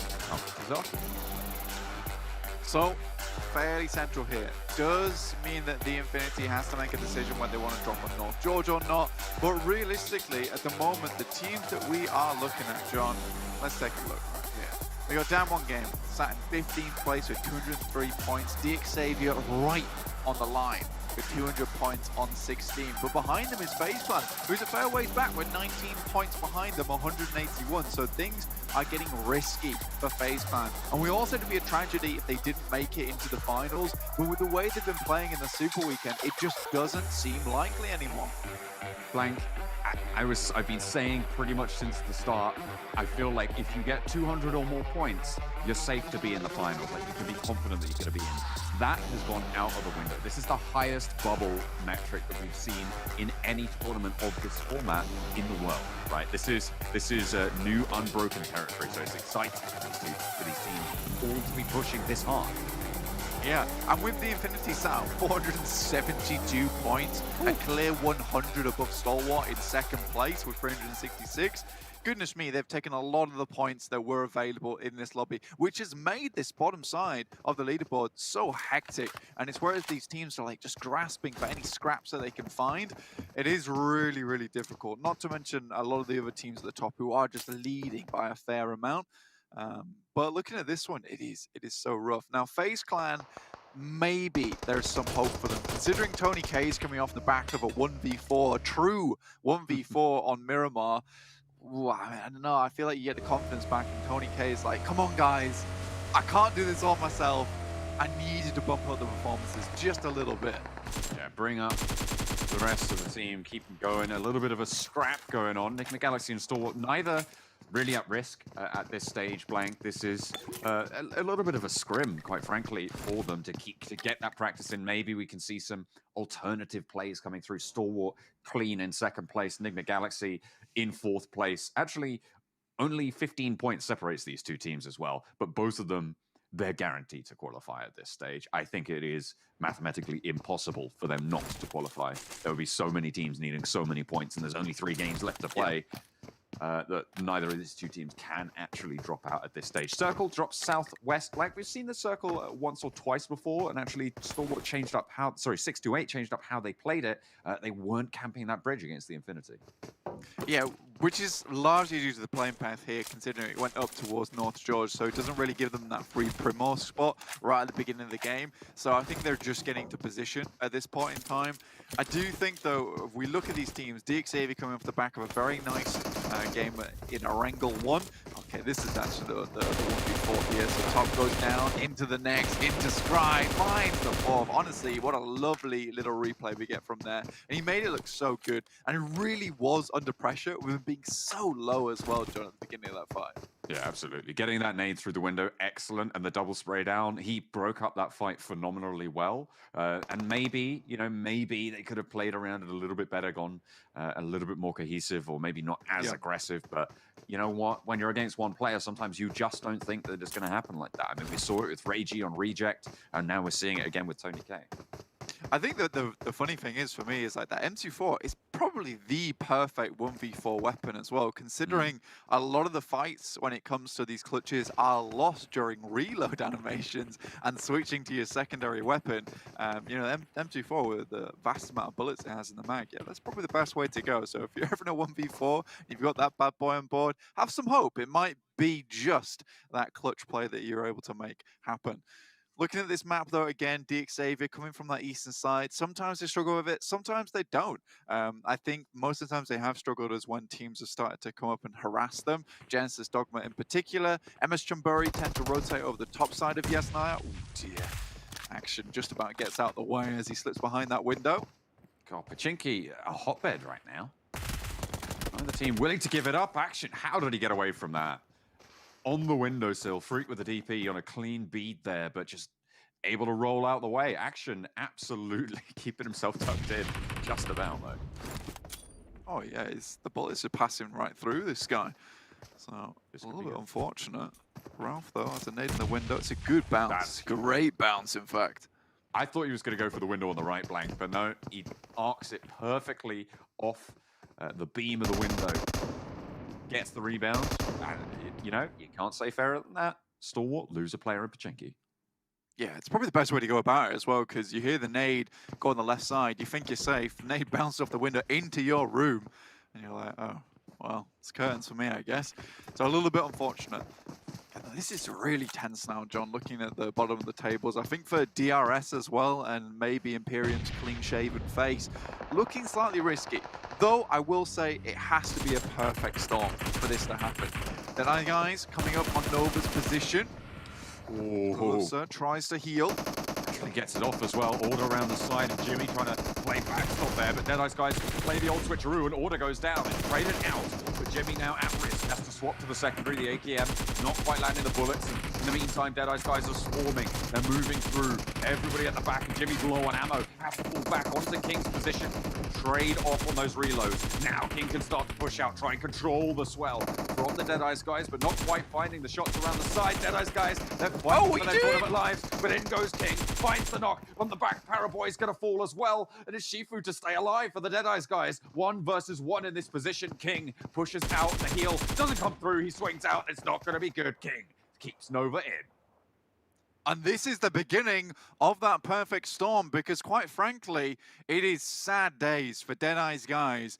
But Nova is one of those teams that has to pass DRS if we want to see a 17th place DRS. But a great beginning fight there. And I think Deadeye's guys have been giving it their all. But going down first here in Erangel on our 3rd match of the day, it does not look likely that they might be able to bump themselves up the massive amount of points they need to get into 16th place anymore. Yeah, they are at the start of this game, they were sat 28 points behind DXavier in 16th place, and we know those points will only go up, so it's likely that they're going to be looking towards 30 to 40 points, right, to be able to get by the end of these 3 games, but they've just lost one of those chances, so they're now on 2 games. They basically have to get 2 back-to-back chicken dinners for the Deadeye's guys to be in. Or even just a large one, and even then it's worrisome, right? And I think that's what Max was saying on the desk, is that, you know, it's no longer a case of just bump those numbers up, It's a case of you need a win, and you need it now. Not to be this time around, though. Pachinki still rages on into the night, but I feel like they're just trying to posture, I feel, at this stage for the finals, potentially, to keep hold of Pachinki. And I'm sorry to say it, I don't want to keep coming back to DRS, but if the top teams continue to play this way, almost lackadaisical in their approach to the final matches, knowing that they've got it in, it gives so much more opportunity for those teams towards the bottom to get some points, because they don't have to worry about these try-hard teams towards the top taking any points away from them anymore, because they're not exactly putting in the entire work. This is more about posturing for finals, and that's okay, but that doesn't gather you points. It just basically tells the enemy team, we're better than you, we're taking Pachinki in the finals. There's that massive scoop of teams, you're right, in sort of the top 7, really, who aren't slurping up all of these points whilst they can, and maybe whilst they have the opportunity to. So that's what's created that interesting situation. I think that's what you're driving at, towards the bottom of the tables. That's sort of what you're driving at there. Which do you know what? I'm all here for it. I love a little bit of a switcheroo. I love it when the points totals deny the statistics that we come into this tournament with, and the fact that DXavier have already passed that 200-point barrier, but they are definitely not safe, I think is really, really good fun. Oh, absolutely. It's going to make the final game, when we get to it on Erangel, extremely exciting. It's going to make Sanhok even more chaotic. It's going to be mayhem on Sanhok, that's for sure, when we have our next game, purely because, you know, that's such a dice roll of a map. And you have to be very good to get consistent wins on it. And I think one of the only teams I think has figured out Sanhok is the Infinity. They're one of the only teams that I think to myself, you know what, they're fantastic. Now, you could maybe argue Nigma Galaxy, but I think figuring out that you can heal out the blue isn't necessarily figuring out Sanhok. Or is it? Or is it? Who knows? Never know. Max's horse in the race, 4 rivals. Going to be rolling around and under the purview of DXavier, one of our crucially placed teams, 16th in the tournament right now. Every point, every single elimination, every time they ladder up, another bead of sweat drops off their brow. It's just not where you want to be right now. Not at all. MS Chimbury dropped down to Pattaya Hill, so not going over the top of Yes9 here, which is fair play considering we get the circle down towards the south side anyway. So we're going to hang out here for just a little bit longer. Blue starting to come in as well. So most teams already within this circle, no problems whatsoever. Stalwart not dropping on top of Novo means that Pachinki is where they will be landing, so there won't be any more teams coming out that way. The Infinity coming up now against Reject. The knock in the compound, by the way, wasn't from any of the players in the compound. It was Newsy over on that hillside with a sniper. Taken down Origi.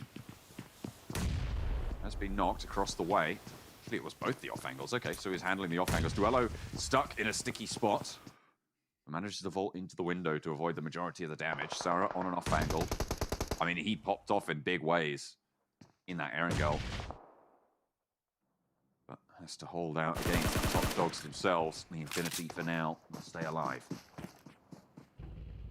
I think for Reject, done enough at this point. I do think there is some alterations that have to be made coming into the finals, because there are some situations where they do find themselves caught off guard, not absolutely ready for fights.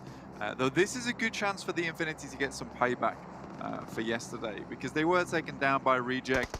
It wasn't the greatest of fights in Erangel, and this is fair play for the Infinity. Taking this fight again in a similar location to try and figure out what went wrong yesterday, I'm all about it. He's all about it. He's all about it, and Infinity all about the houses now. Is he looking for those flanks? Reject regrouping. I feel like they want to go for this fight. I feel like Regi's moved into the rest of the team there. Obviously needed to get rezzed, and they did manage to do so. But I feel like they want this fight. They're trying to push around the side, but Godtani's on the Bastion guard. Divine goes low. Sara goes even lower. Does get knocked, in fact. And another nade to see them back. Oh, beautifully placed. Finds Divine as well. The Bombardier. Godtani moves forward. This guy's been on form all tournament blank.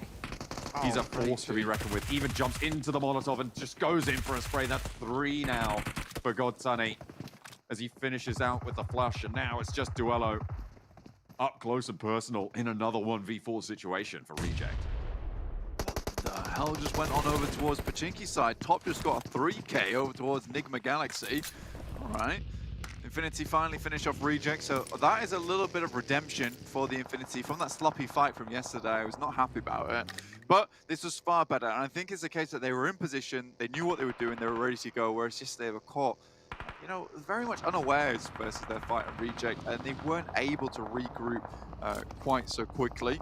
So that was interesting to me. Though this circle, even more interesting, heading down towards Sosnovka, has much of the channel in it, but really it's this northwest side that you have to play it. Oh, we're on board at the moment with 4 rivals versus Nova. The Infinity has the off angle. One of them gets sprayed down. Newsy as the forward guard for the Infinity towards the central areas of the circle as we head down towards the river. But as 4 rivals locked in combat, one getting ahead of the game. They didn't think they'd be at risk at the start of today, but they are as well. 4 rivals, they're just being peppered from every single angle. Nova, they've been given a little bit of a lifeline here by the Infinity. Powerboy with nade in hand. Having a fantastic tournament so far. On the other hand of things, it's 4 rivals who've just slipped away from the top of those rankings. Nova down to 3 players, so it's imperative they get that 3rd player back up again.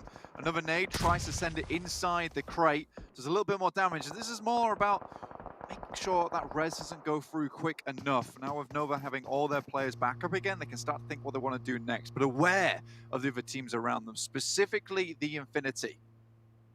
FaZe, one of our crucial teams. A team that really needs to pop off to be able to see themselves safe. Ooh, that's a bit short there, Tony. Ooh, got to be careful. Get back behind the geometry. Does go off in front of him. Cryptics. Maybe given a little bit of a bamboozle there, but the 1v4 master himself pops a long nade in, and a lot of damage to Lazy Boy. El Chapo's got an interesting position on the backside, though, so FaZe will have to be aware of that, hopefully, when it does come through. Core Pilot being supplied a couple of smokes to get him into position, but it's Tony K once again. Goodness me.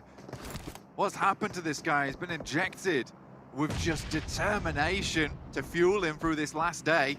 Goodness me, he is absolutely on the ball, on the swivel, looking for the res of the Core Pilot as well. He's a machine, keeping FaZe going in their darkest hour. And what a time to do it as well. If you're going to stand up now. Ventores, though, not going to be so lucky. Does go down, and Tony K, look at him, he's immediately on the response. Moves into position, Lazy Boy trying to move forward, he takes a bit of damage, hits the deck, gets to safety, and repositions behind the building, makes the successful drop.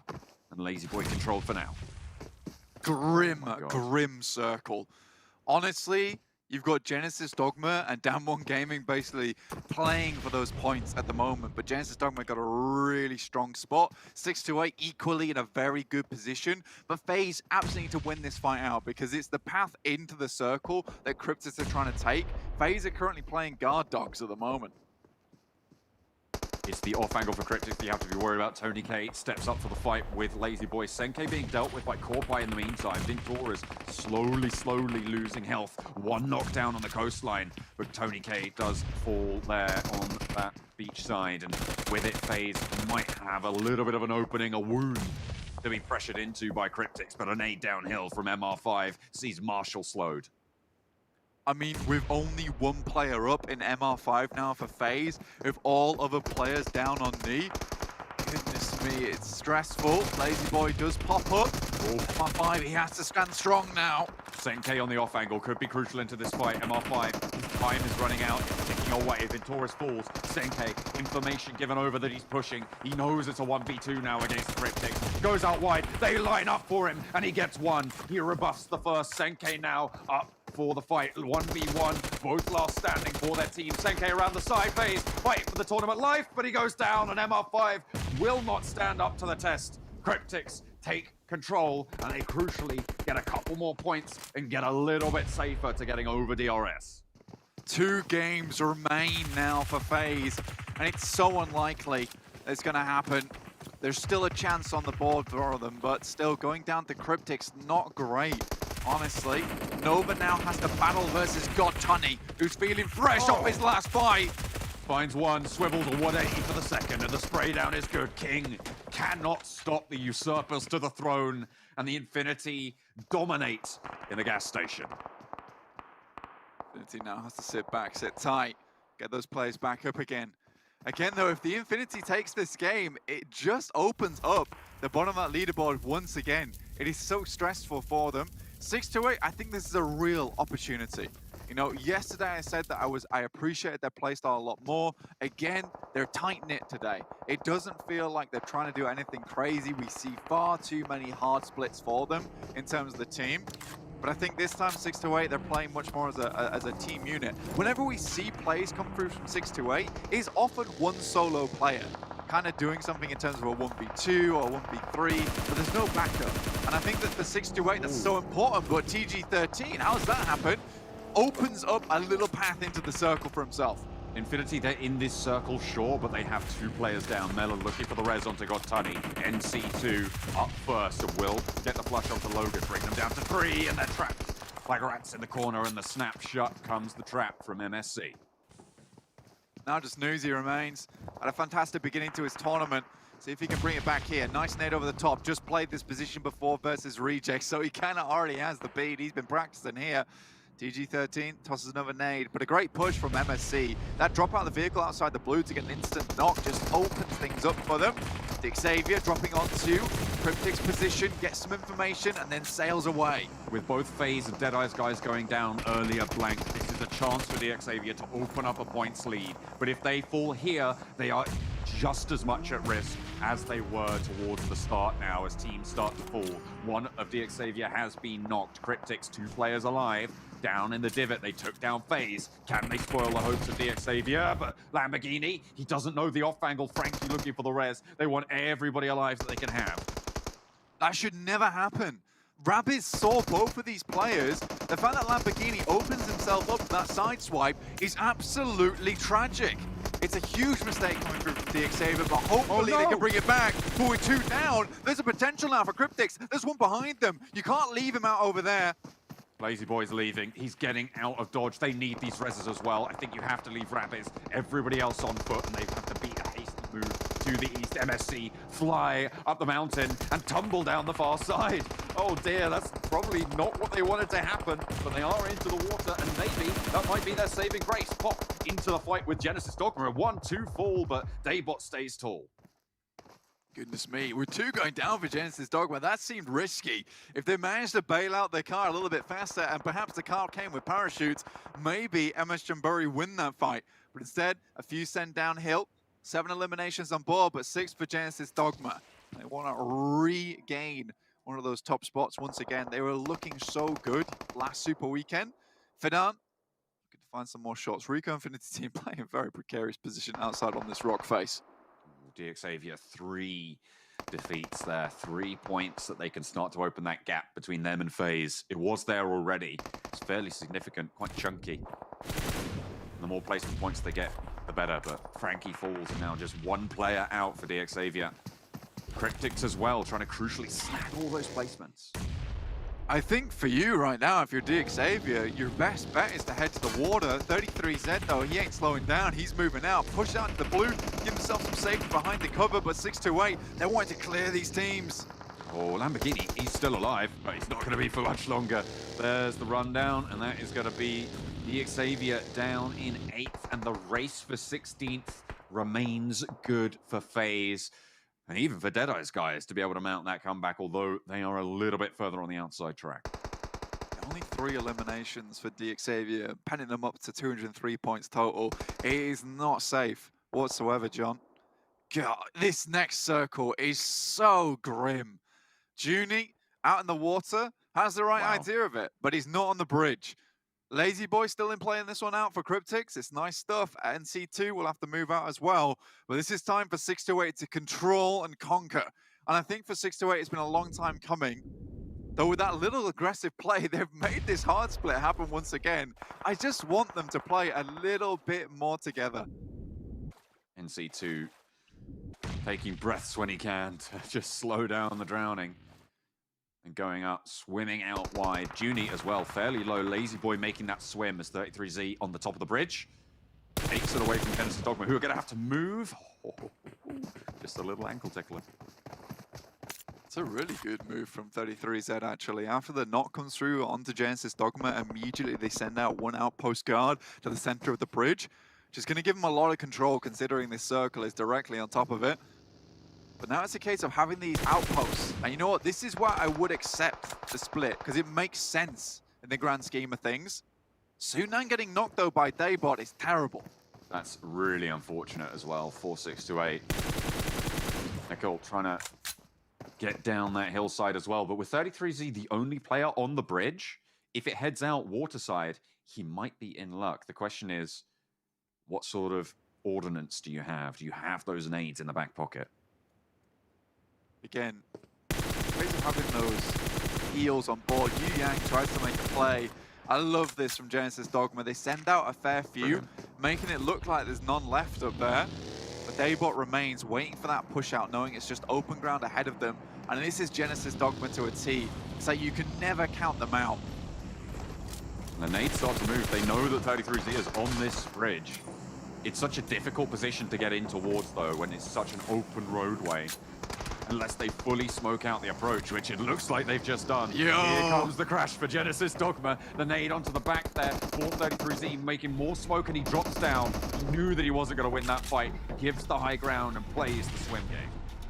Genesis Dogma's take there was a complicated set of events, and they made it across fairly easily, to be honest with you. Like, that test was nothing to them.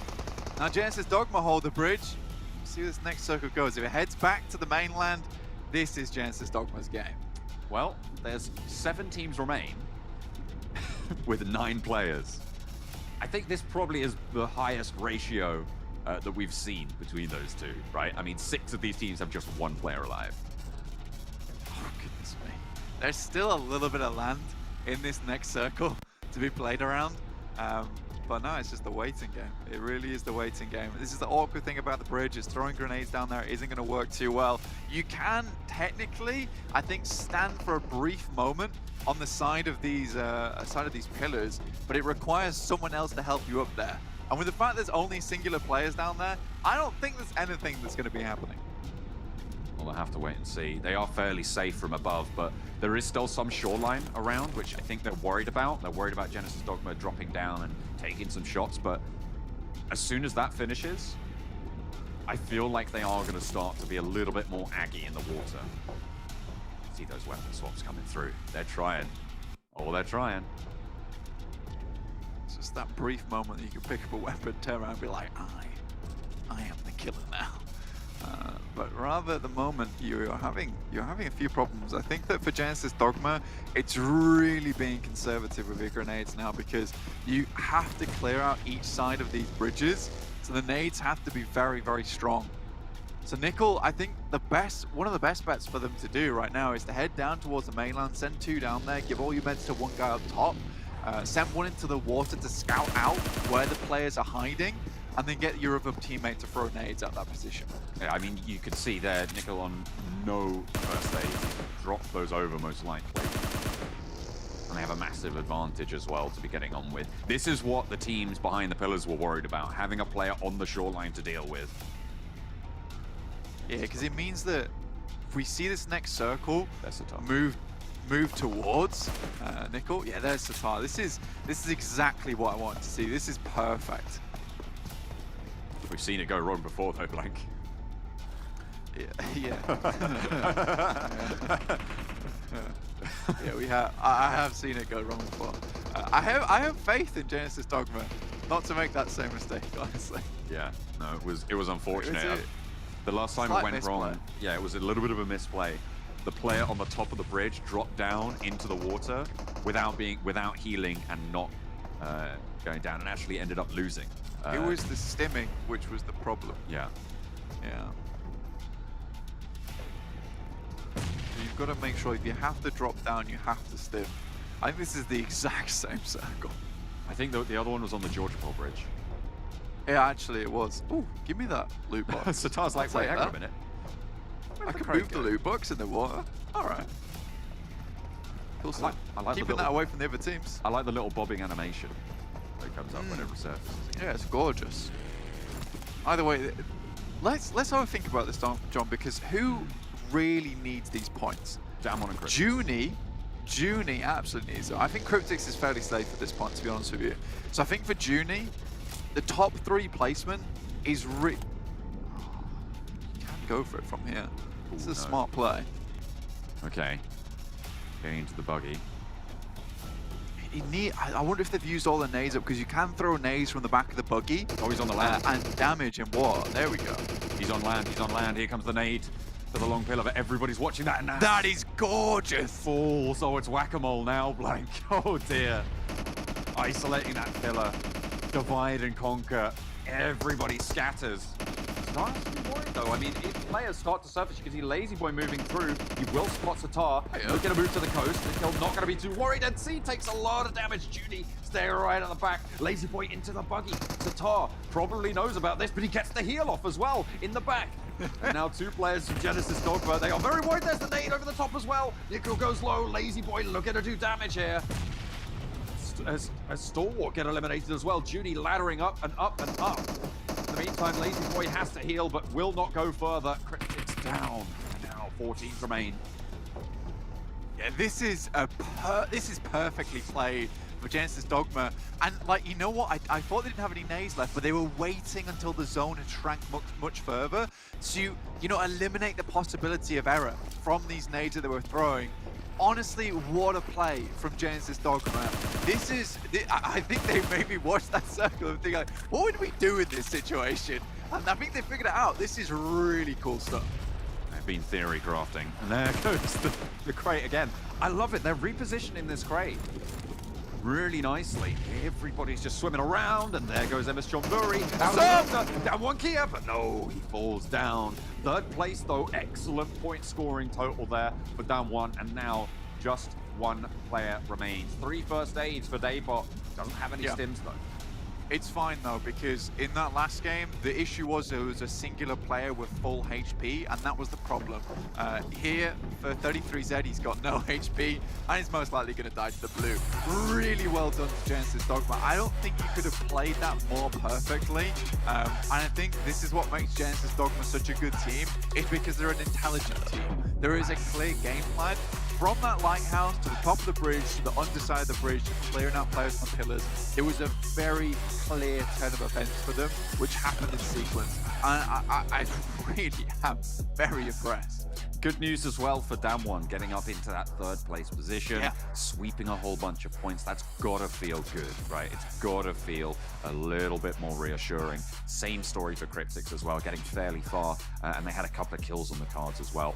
A couple of eliminations going to be adding to those points totals very, very nicely. So some of those teams towards the bottom, great news. But for the Xavier, for FaZe Clan, for Deadeye's guys, it's still...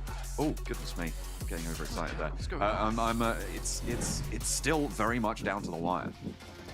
It is. And I think that, honestly, you could really ask for a better circle at the end of the day, right? When you get to match 3. But it really does take a lot from a team to carefully calculate how they want to play that one out. This is a great play from Forrest. I didn't realize this. You also got to consider that Genesis Dogma, it was not free for them. So many teams tried to take that lighthouse off their hands. You had obviously Damwon Gaming push up to that position. You had MS Chamburi fly over the top as well. So it was a very, very difficult game. 6-8. I was so happy towards the beginning of the game, John. They looked so good. You're like, oh, left it. Well, that's the thing. That could have been the game-deciding moment, right? That roll-up, if they'd have stopped early enough, they could have been in the Genesis Dogma position. Yeah, absolutely. 33Z just goes to deny the point in the end. Why wouldn't you? But I think for 6-8, it's a case of, oh, they look so good. They're together. And then they have that one aggressive play versus DXavier, and it just was all for nothing as they hard split again. Like, yes, we're the best in the lobby. Genesis Dogma, though, they control, they dominate, they play it perfectly. Blank, they've been taking your advice. Let's head back over to the desk. Such a crazy zone to finish things off with, but such a phenomenal result yet again out of Genesis Dogma, looking to chase down Infinity here and try to catch up to their points. But more importantly, it's all really about how the points have shifted up and changed up now across the bottom of the table for the teams who are trying to get into our finals. But you can see here, 29 points for Genesis Dogma, 6-8. You know, I know you've been a big proponent of them, Tarzan, over the course of this event, but they've, I mean, I don't want to say they've been a little bit lackluster, but I will say they have been a little bit lackluster as of late. I think, how do I say this? I feel like the adjustments when it comes to how wide they want to play, when it comes to splits, is still something to be calibrated, right? And sometimes when it comes to transitioning into the late game, sometimes they don't know how to find that balance, you know, between the aggression and survival. And I think that is the key thing, unless they get to play a God compound like before around Quarry. Otherwise, there's still a few things for them to figure out. Okay.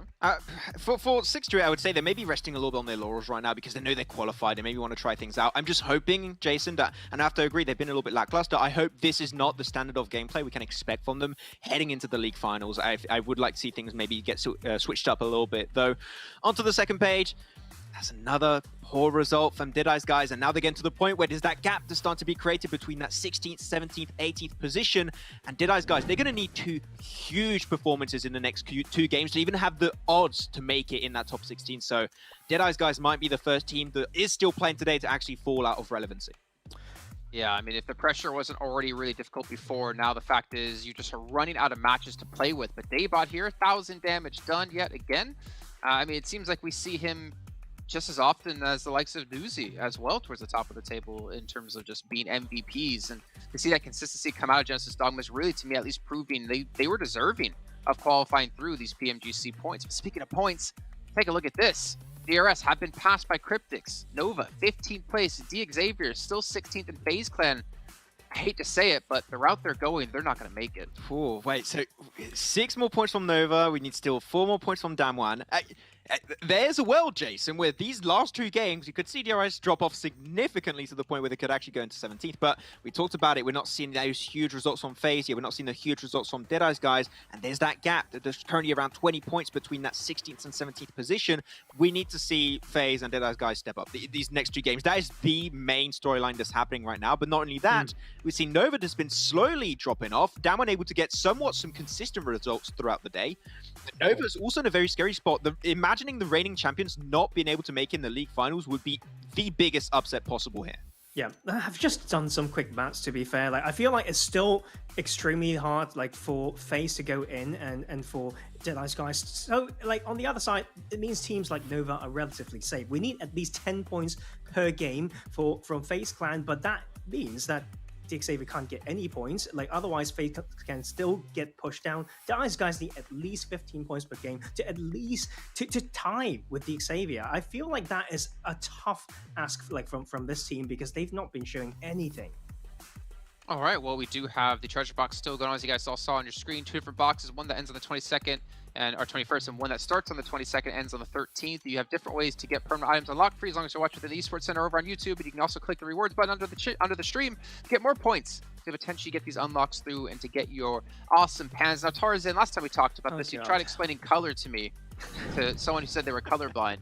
Have you come up with a new way to explain this? I'm just gonna draw their attention to the pattern. I just think it's a pretty cool pattern. There you go. I'm just pattern blind as well. That doesn't exist, I don't think. Well, you see, Sanhok's going to be coming up next, and as we were talking about for FaZe and Deadeye's guys, the points they need to qualify now, they have to play Sanhok, which makes it even harder for them to be consistent and to get the points they need. I mean, they're going to have to just go for it here, it seems. But also, a question we have for all of you at home is, well, who has the most luxurious hair? Now, it doesn't say player, so my answer is going to be Bleh. I was about to say, we could pick a talent, actually, for this one. I would have to agree with you. I think the Blair would be the good pick to go for this one. Yeah, Blair. There you go. He's got my vote. Yeah, we'll be on the same page. Let's play Blair, like, because it's hard to maintain that type of hair, so props to him. Yeah, all right. Well, I could have said Imperium's beard hair, but that's going to be gone, it looks like, at the end of the day. Ladies and gentlemen, we're going to head to a break here while we get things ready for our 4th match of the day. We'll see you guys in just a few moments.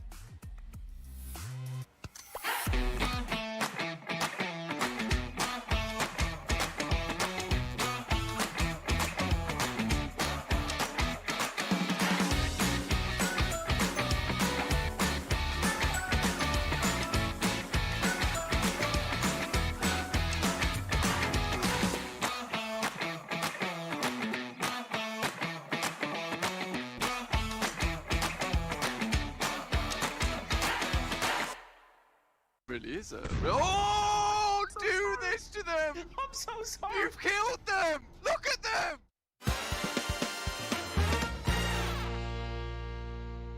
FaZe still in contention, though. FaZe up a real possibility. Really? I think it really is a... Oh! No! Oh, no! It's FaZe down! No, I'm so sorry. On your face! I'm so sorry. Why would you do this to them? I'm so sorry. You've killed them! Look at them! They're dead! Huh? Oh!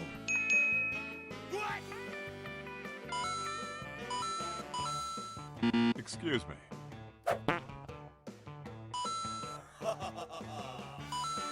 He's waiting out. Just needs to move forward. They are out in the open. He's waiting for the tree to provide some cover because he wants to move out to the right-hand side here. He's going for the shots, lines up, the one for top, looks for the knock, and action.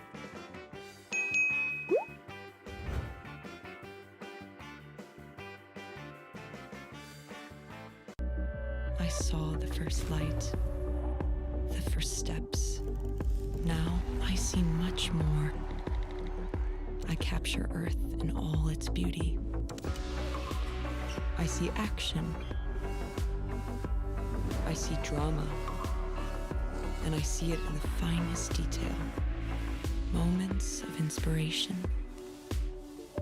And the first steps. I am the 1+9. Welcome back, everyone. Looks like Bleh has won the talent vote. I'm assuming he's going to win the fan vote as well, but unfortunately not going to see him anymore today here on the show, as John and Blank will be taking out the rest of the matches. But gentlemen, it's do or die time now. 2 matches left to go here for some of these teams, and I honestly can't tell you what's going to happen, except the fact that I kind of hope, you know, it feels bad that I hope a team doesn't qualify, but it's for good reasons. It's for Imperium to shave the beard, and obviously we'll see if that does happen when we do get to it. But Sanhok next, guys, and it's 100% for these teams. I feel like going into this, no matter what, you're thinking, okay, most likely we have to heal strat this. Yeah, heel strats are going to come on through. I mean, that's what you always expect when you have one of the last Sanhok games that are coming into the equation. But I have one big question mark for this game. This actually has a huge repercussion on our top 16, is we usually have that Painan fight that's happening between Nova and BTR. My question is, are Nova going to commit to an early fight versus BTR in Painan, taking that huge risk super early on to potentially lose the entire squad and get 0 points, or are they going to go for a secondary drop? I'm hoping for the latter. If so, that's a good change from Nova, but as we know, they are a very stubborn team. They don't like to change their drop, so if that happens, Nova just have to win the fight. There's no question here. Yesterday, that was the focal point from my prediction, right? Like I picked I picked Nova actually, but then BTR continued to go to Pioneer and they won yesterday. So you know what? Like it might be just red and black again, but I may have to lean towards the red aliens. But it's also on the Northwest Island that we're seeing something interesting, right? We talked about 628, but to be fair, they were the only team that have really targeted drops to hunt a team down, and they did that against MS Drimburi yesterday off the north of Cam Alpha. Okay, I mean, I think you guys are bringing up actually really interesting points, right? And it relates back to something we talked about at the start of the day of teams having backup spots ready to go, especially teams that are susceptible to being hot dropped and being knocked out of the entire event. So I am wondering, will we see those backup drops come into play here for some of these teams? And I just quickly get your thoughts on that. I think that would be a great choice, especially for Nova, right? You want to try and swap things up a little bit. You only have 2 more games remaining. Now more than ever, that threat of hot drop, even though a lot of people might not expect that to happen, but the threat of a hot drop is real right now in these last 2 games, because 2 games, you can hot drop the team twice, and that's super easy to do and pull off. So we'll have to see, but you need to know where teams don't drop, where those are free spots, and if you see an opportunity, just change it, especially for Nova. If Nova commit to Painan, I think that would be a huge mistake, Jason. Well, let's get our predictions in then. I'm going with Infinity. Max, I bet you're going with 4 Rivals. And Taurus, I think you're going to go BTR, if I'm not mistaken. Yeah, red and black with that bet in Painan. Let's do it. All right. I mean, realistically, can you tell me, do you really think there's going to be a fight there between BTR and Nova? Yes. Realistically, you think so? I mean, Nova not understand the situation. I feel like they are 1-for-1 right now. Like when it comes to them fighting in Painan, I feel like it's an ego thing as well. They don't want to leave, but BTR have the edge last time, so they are going back. Bro, if ego gets in the way of me winning potential, exactly right. Yeah. I don't want to see it, but that's a tough ego. That's a big ego to have if you can't keep that thing in check. I mean, it's going to come down to that final match here after this one, but it is the penultimate match of the day, and it is John on a blank to take us straight into it. Here we go, the penultimate game of the Super Weekend run. It's been a marathon for a lot of these teams, and the Infinity stretched out to a lead that is nigh on unsurmountable now. Blank, they will be claiming that top seed spot, but everybody's eyes on the bottom of the tables. Will DRS make it? Probably. Is it fully guaranteed? Absolutely not. With FaZe having to get 37 points total the next 2 games, there's the T drop, as I'm now naming it, the very cool drop. It's Nova versus Bigatron. This fight has to go well, you know. I mean, Nova still has to jump DRS for it to happen, but in a way, I think we have to feel for DRS in the situation as well. They're probably praying right now to make sure they get it into the finals. They did leave themselves an awkward placement points total with only 218, you know. To be fair, we said 200 points and you were safe, so they hit that. Fortunately, it's not the case here. They do need to hold on to this spot just a little bit longer. Again, though, this would require a FaZe win on Sanhok or on Erangel. One of the 2 is great. We know FaZe does well on Miramars, but it's now these 2 final matches of Erangel and Sanhok where they have to stand up. It's a rough one, John. It's a really rough one. In big ways as well. And we're on board with this Painan fight right now. I mean, you can see Order's position. This is where he controlled the fight in Painan last time around. Got a couple of really good off angles. Paraboy up on the roofs, finds the forward outpost. Liquid is going to take a tumble. Really can't defend that. Bigatron lose a player early. Luxy spotted as well. Zuxi too close to comfort. Too far from comfort? Sure, let's go with that. King moves up to that off angle, and I feel like Bigatron just have to get out of here. Yeah, it's time to leave. I think if Nova have figured out anything from their previous engagements with Bigatron, it's that this fight is now going to stagnate. Bigatron's very good at holding on for a long time, but if Nova just sticks around, plays it safe, they can quite easily get a full squad wipe without losing any members. I think last time we saw Jimmy taking a nice off angle, unfortunately didn't really come to pass with Bigatron being able to make some big moves. Cryptic's ever so close to FaZe in this situation. With the high ground as well, it is worrisome for them. But let's just roll it back just 2 seconds, because I said it's 37 points for FaZe. Oh no. Knock DRS out. This is a bad start. This is a very bad start here. Losing one off the bat, terrible. Terrible stuff. I said it was 37 points to knock out DRS. I'll have a chance to knock out DRS. But in happier terms of things, they really just need to get up to a 210 point mark, I would say, by the end of the day. And that should be okay. That is a guesstimate, by the way, just so you know. 210 point mark would be nice. A little bit further than that would be good, but it's nowhere near needing that ridiculous point margin to make it in. But losing one straight away, awful stuff. That's really not great at all. The race that they have for themselves is against DXavier. Sure, they might not be able to cross DRS Gaming, but it depends on DXavier's performance in these next 2 games as well. It could be all the more dangerous. Currently, an 11-point gap between the two of them, with DXavier in the lead on 204. I think for FaZe, here at least on Sanhok, you do have to be worried about that chase as well, because DXavier have been improving their Sanhok massively. I think that stopping this fight with Rico Infinity teams earlier in the tournament was a really big change for them. And playing from this eastern side, nice and slow, kind of emulating the style of the Infinity early on, which is a big 4 split, giving you a lot of room to breathe. And with you having your back at your coast and clearing that out early, you really only have to worry about this 180-degree angle in front of you. And I really like that play style, especially the beginning of Sanhok, because it gives you so much time to figure out where you want to go next. You do have Lamborghini ridiculously close to 4 rivals, though, which is worrying, but he should be able to stay safe. Sanhok is a game of hide and seek, really, a lot of times, and there are a lot of places to hide. Fortunately for FaZe, not only have they had to deal with Cryptics, now they're having to deal with Stalwart. BR11 slowly making his way up to Scry's position. I feel they know exactly where this guy is. I just get that feeling that FaZe have seen this player move up to this position. I think they might have been trying to bait him out with Tony K's rotation. And if they can get Scry, I mean, it's great. Obviously, every single point matters here for FaZe. Yeah, and realistically, Scry plays this spot so many times for Stalwart, where they'll regroup on Scry's position. But there is a timer on this, because eventually Stalwart, no one else is in boot camp, so they don't have to fight FaZe this time around, with FaZe moving out a little bit wider. But there is a timer on it. With the rest of Stalwart being able to come up to this position fairly quickly, FaZe can either get BR11 to take this kill onto Stalwart on Scry, or just wait. But realistically, either way, that is a risky move. Scry's been crawling away from this engagement this entire time as well. Maybe a little bit of a heads-up move, maybe just sheer luck to move away from BR11's slow, encroaching presence on the hillside.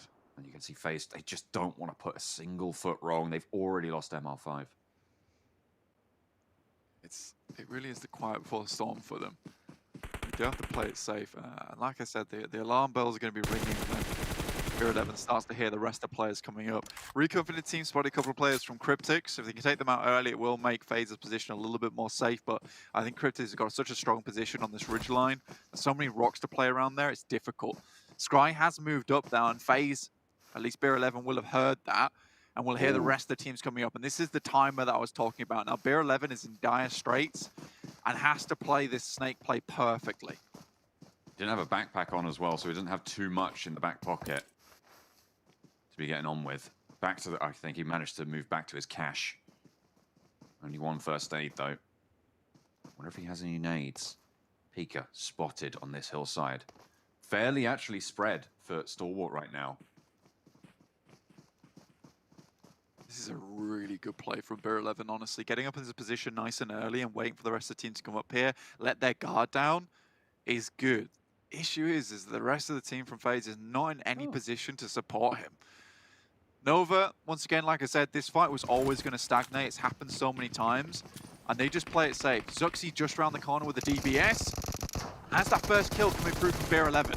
as well. Yeah, Zuxi does get knocked, but he gets flushed, and Luxy has an excellent off angle there to shut this one down. Beer 11 is in the fight of his life as well for FaZe as Bigatron and Nova duke it out. Paraboy Tony K's burning. come up.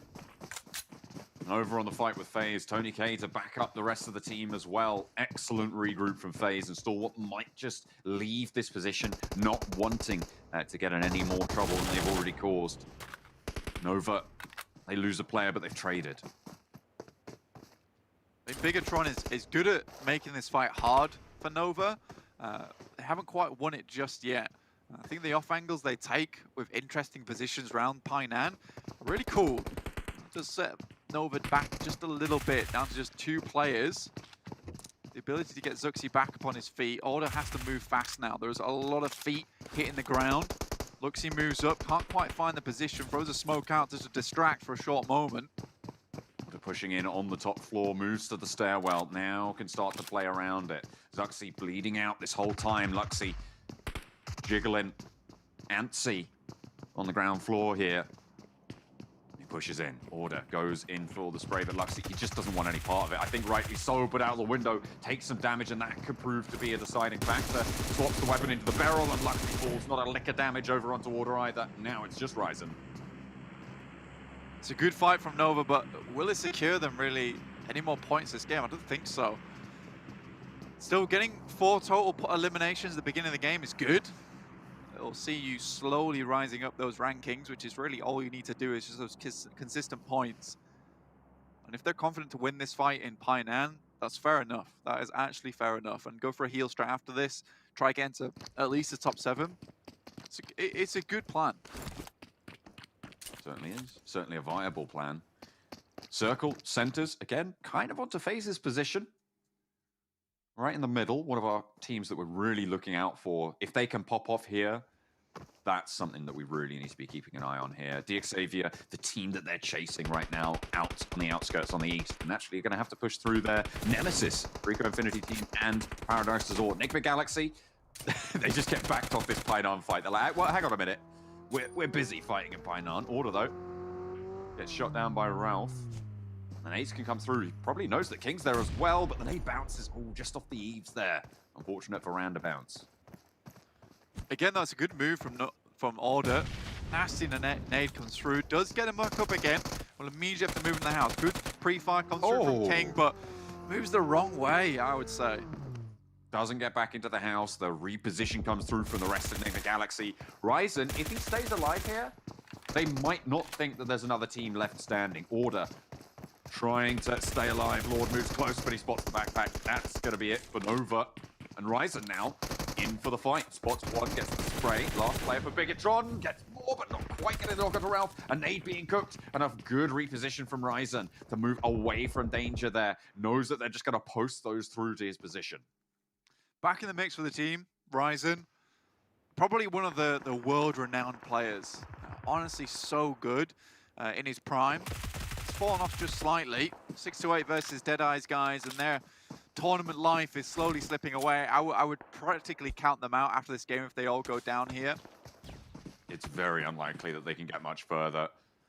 There, one more falls, and the Deadeye's guys' time in this tournament is coming to a close with a nade to seal the deal. 6-8. Take the Deadeye's guys out of play. Ryzen taken out of play himself as Enigma Galaxy win the fight in Painan. Unfortunately, game over now for Deadeye's guys. One game left to play, and it would have to be basically a massacre for Deadeye's guys if they would want to make it into the finals. And I don't think at this point in time they'd be capable of doing that on Erangel.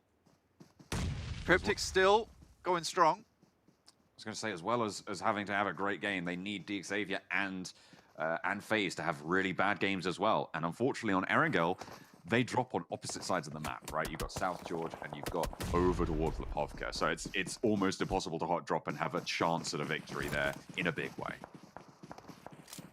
DXavier slowly moving up to Paradise Resort. Very carefully though. There's only 2 players remaining in Paradise Resort with those postings. Good shots come through though. Excellent shots, in fact, from Fidan. And one of the players from Genesis Dogma. It feels like Rico Infinity team have just been going for these long-range engagements this entire time, controlling this range pretty well as well. poking out south. It's a 2-2 split, and it's working. I think when you get down to the rooftops of Paradise Resort, not only does it mean you have a lot of vision around the map, but it also keeps you safe from anyone that wants to get into Paradise Resort, because at least you have a lot of information nice and early. The Infinity moved out towards that western bridge, trying to hold 628 and Emma Shumburi at bay. 4 rivals, not dropping over towards Hut inside, instead drop up towards Cow, so they're not going to be kept at bay there. But again, moving very slowly, haven't quite made their way into the circle yet. And DXavier is being so cautious about it, and why not? They know that at this point in time, nothing's guaranteed, and they will have to keep this one tight towards the end of the day if they want to make it in. We've had a Bridgewater finish, and now we're getting closer to... Well, boot camp is in this circle, Blank. I don't know if it will finish there, but what a way to close it down on the last Sanhok of League play. If we get a boot camp finish, I'd love it. I'd love it a lot. Yeah, coming off the back of a bridge finish into a boot camp finish, damn. You know, PUBG Mobile gods blessing us with interesting circles. At this point in time, FaZe is quite happy, though. Haven't had to move too much, been able to hold on to this compound, which is the bottom of that hillside. It means that not really a lot of people can spot them within that compound as they're coming over towards those ridges, which is nice for them. Keeps them safe, but as they start to move out, down towards the warehouses, just above boot camp. Yeah, they actually crossed out to the compound closer to Paradise Resort and then came back to fold into this circle. They want this hillside, Blank.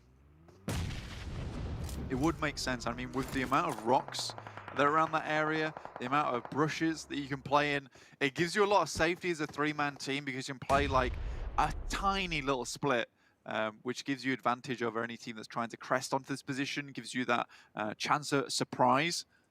See how it does work out for them. At the moment, I think they are quite undecided between compound and rocks. It's so difficult for FaZe right now with a 21-point difference. Right down to the wire. Chicken dinner would see him through, though. Only if DXavier don't get the points on board as well. That's the thing, though. It's a difference. Yeah. It needs to be over what DXavier score. Yeah, absolutely. I think that realistically on Sanhok, you're not going to get a huge amount of kills on this map. Most of the kills come through towards the end of the game. A lot of your kills at the beginning are vying for position rather than just running through mobs, like you would see on Erangel maybe. I think for a lot of these teams, it's a case of have a strong spot towards the end of the game and then strike out, get those eliminations up to around about 7 or 8, and you're sat in a good position. That kind of game for FaZe will put them at around about 22 points, which is good. But again, you have to play hard in that next game, because there's no guarantee that DXavier goes out early here. And you don't imagine with the way they're playing, so safe, so cautious, they're going to go out early. You said the Infinity were one of the few teams who figured out Sanhok. They certainly figured out how to break straight into this 4 rivals compound. The nades, the Molotovs, everything just pushing them back into this corner. And Logan has the off angle as well, so they can't break out the other side. How do you do it? How do you do it to him? The spray is good, but Nuzi does take a knee, and actually looking to get flushed. Gonna go down. Infinity lose a player there. That's really sad. You know, that fight was played so well. I love the way the Infinity uses smokes on these little hut compounds, because they will drop down smokes on either side of the buildings, of the doors at least, eliminate any possibility of the team counterattacking inside, and then purely use those grenades to their advantage to just try and push them out of position. By the time they think they're ready, they'll move in and take a fight against a very much weakened team. So I like the way the Infinity goes about it. And that's that first initial fight that they do so well. We get the circle, John, heads down towards boot camp. A lot of this water's still in it, though, and FaZe is going to come under fire soon. They are quite out in the open. You know, that compound might be looking fairly nice, to be honest with you. It's one of the situations where, yes, it's probably not going to be the next circle, but at least it'll give you some defense. DXavier very slowly leaving Paradise Resort now, but they are going to have to go quite a way. Oh, and if you're FaZe, you've got to feel that this is the opportunity. You've got to feel that this is your chance. All the cards in your hand right now, but only 3 players alive. Losing that player early might be a crucial factor. Stalwart currently fighting against Reject coming from that south side. Genesis Dogma flying, absolutely flying into boot camp. But DXavier, GE goes down. Lamborghini now in a 1 versus 1 against Mella around the rock, and he's not going to be able to make it happen. No backup for the rest of the team as well. FaZe have oversight. And the Infinity will have to push a little bit further. But DXavier lose too, and this is again good news for FaZe. Great news for FaZe. And with DXavier out in the water with so many eyes on this position, you'd imagine that DXavier aren't making it much further here. You know, they would love to get up towards the Infinity, but it's been a really awkward triangle split from both FaZe, 628, and the Infinity. And DXavier has ran into the worst position possible. Logan felled as Rico Infinity team cut across it on the push. Infinity moving in from the north side. It's a difficult movement. You've got FaZe right in front of you and Rico Infinity team covering the flank really very effectively. But now Rico Infinity team feel they have to move and they want to fight against FaZe here. Tony K is quite low, and you're wondering how many meds the FaZe guys were able to get on board, considering that they've really only been in one spot the majority of the game. Sure, they took down Action, probably were able to loot that body, but look at this, Beer 11, one first aid kit only. They're really running on dregs at the moment, and that is the scary thing, is that they're almost they need to win a fight here just to get some loot on board. I'm pretty sure they're going to find one though, Blank. That's the thing. Nella moving in, might be a delivery service. Ventura's crucially picking that up. Gets the flush as well. God, Tiny, I feel like the Infinity, are they going to leave a healer out in the blue? Potentially. Grab as many points as they can. Logan will be flushed in just a second.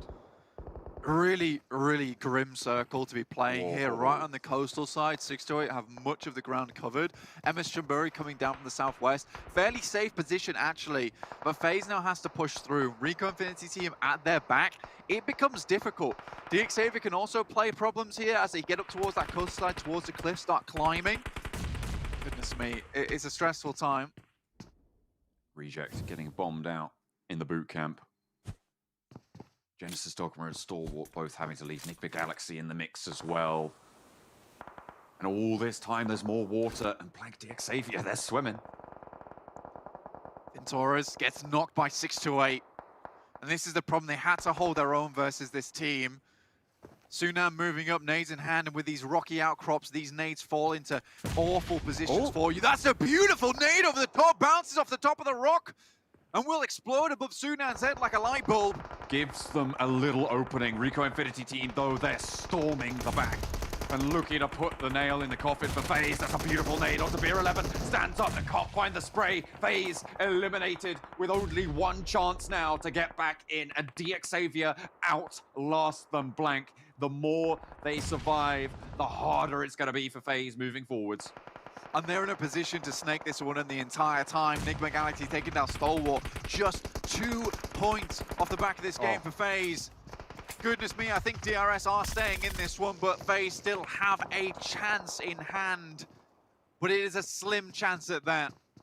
Slim to none, almost 8 teams remain now as they're dropping night flies, and the circle goes to the river again. The water spirits playing strong right now for DXavier. In their position with an elimination as well. Teams are dropping, Blank, and this is more and more placements and a larger and larger gap to get across. MS Chumbury moving in from that southwest side. Like I said before, this is a strong position, keeps them covered the majority of the time. Will have to use smokes to get up. Genesis Dogma moving to position. Nickel drops straight into the water. A good play. Keep yourself safe for the time being, but Stalwart been held out by Daybot.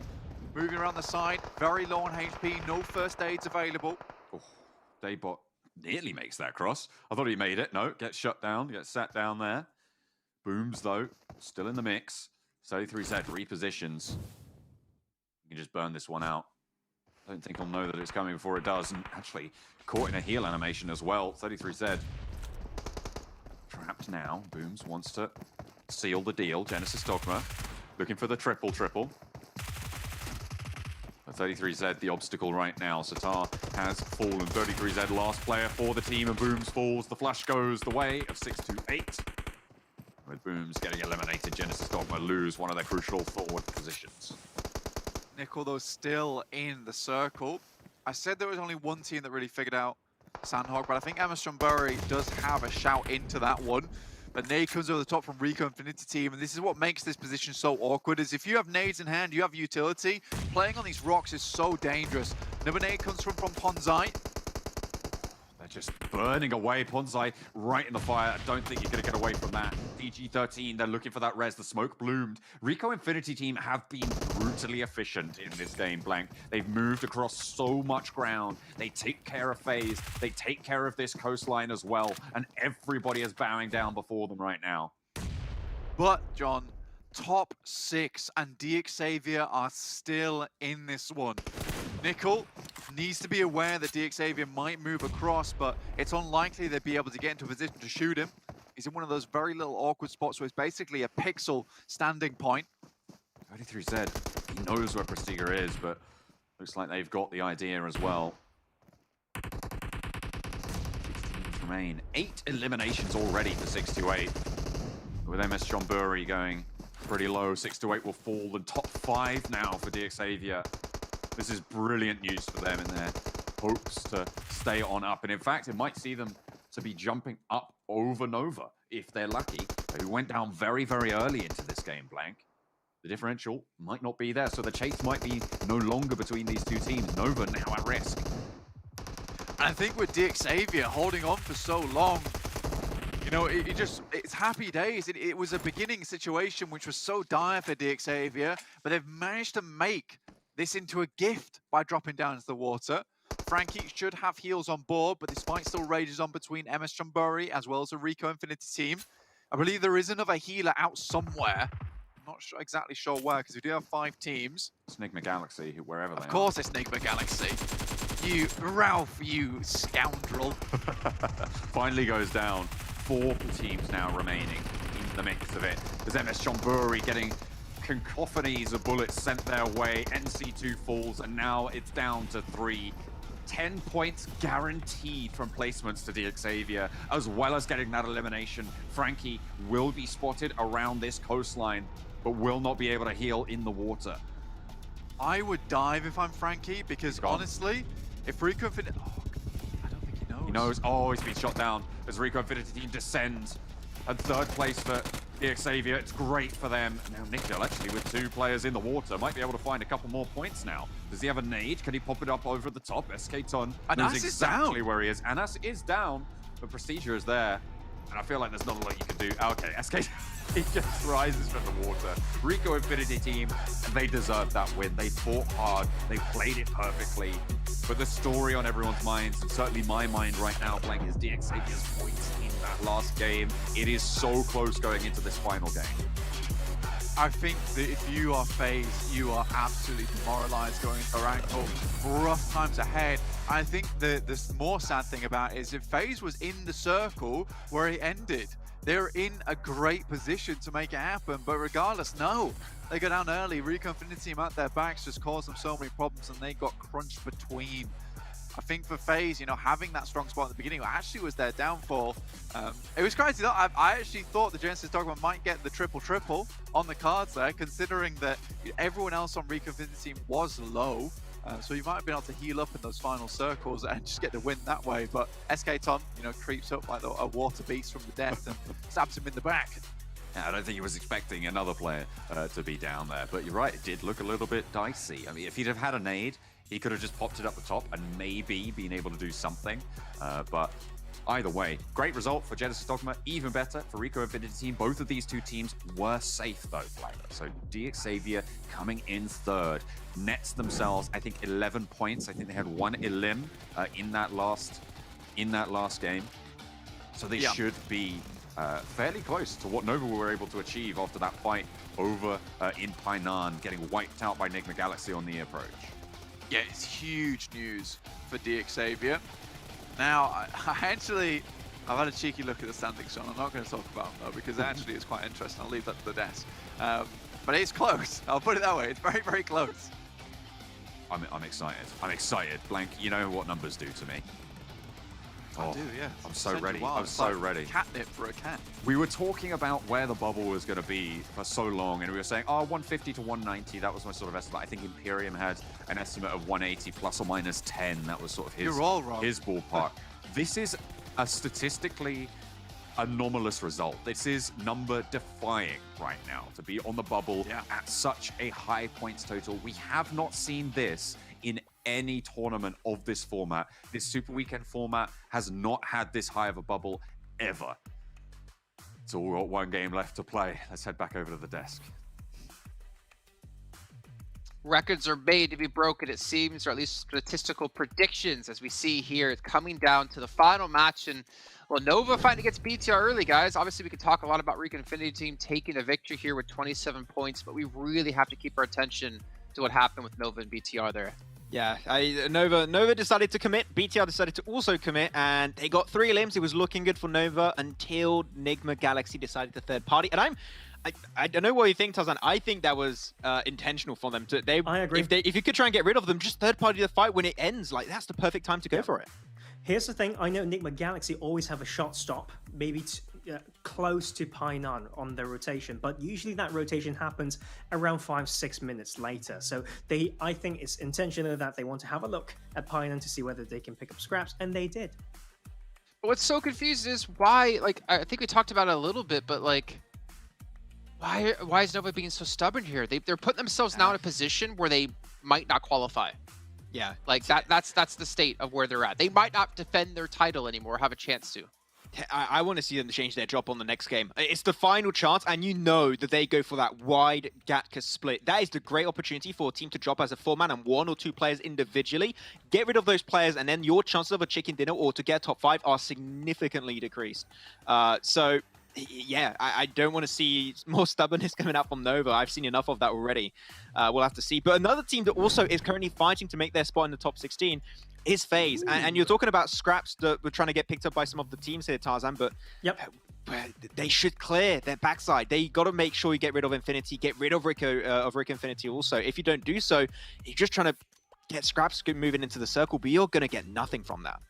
Yeah, I mean, like, FaZe being a team who knows that spot very well, knows the potential spoiler play that they can deliver, but they did not pull that. I feel like the fact that they've lost one player really shifted them into playing a more conservative style, which didn't work out for them, right? So that didn't work out, meaning that they will need to get at least 28 points in this remaining game to tie with the side of Nova. So it's going to be very, very hard. To be fair, they need a chicken dinner as well, I believe. Yeah, they're going to need everything going their way. And again, teams could be dropping on top of them. I think a lot of focus obviously will be towards Nova here. But FaZe just needs so many points to somehow surpass them. And DRS, I mean, they have 3 teams below them with a 3-point difference. I mean, what? They would get 16th place at least. So it's not like they would be knocked out. But they would need FaZe to underperform here, go early to be confident that they're safe.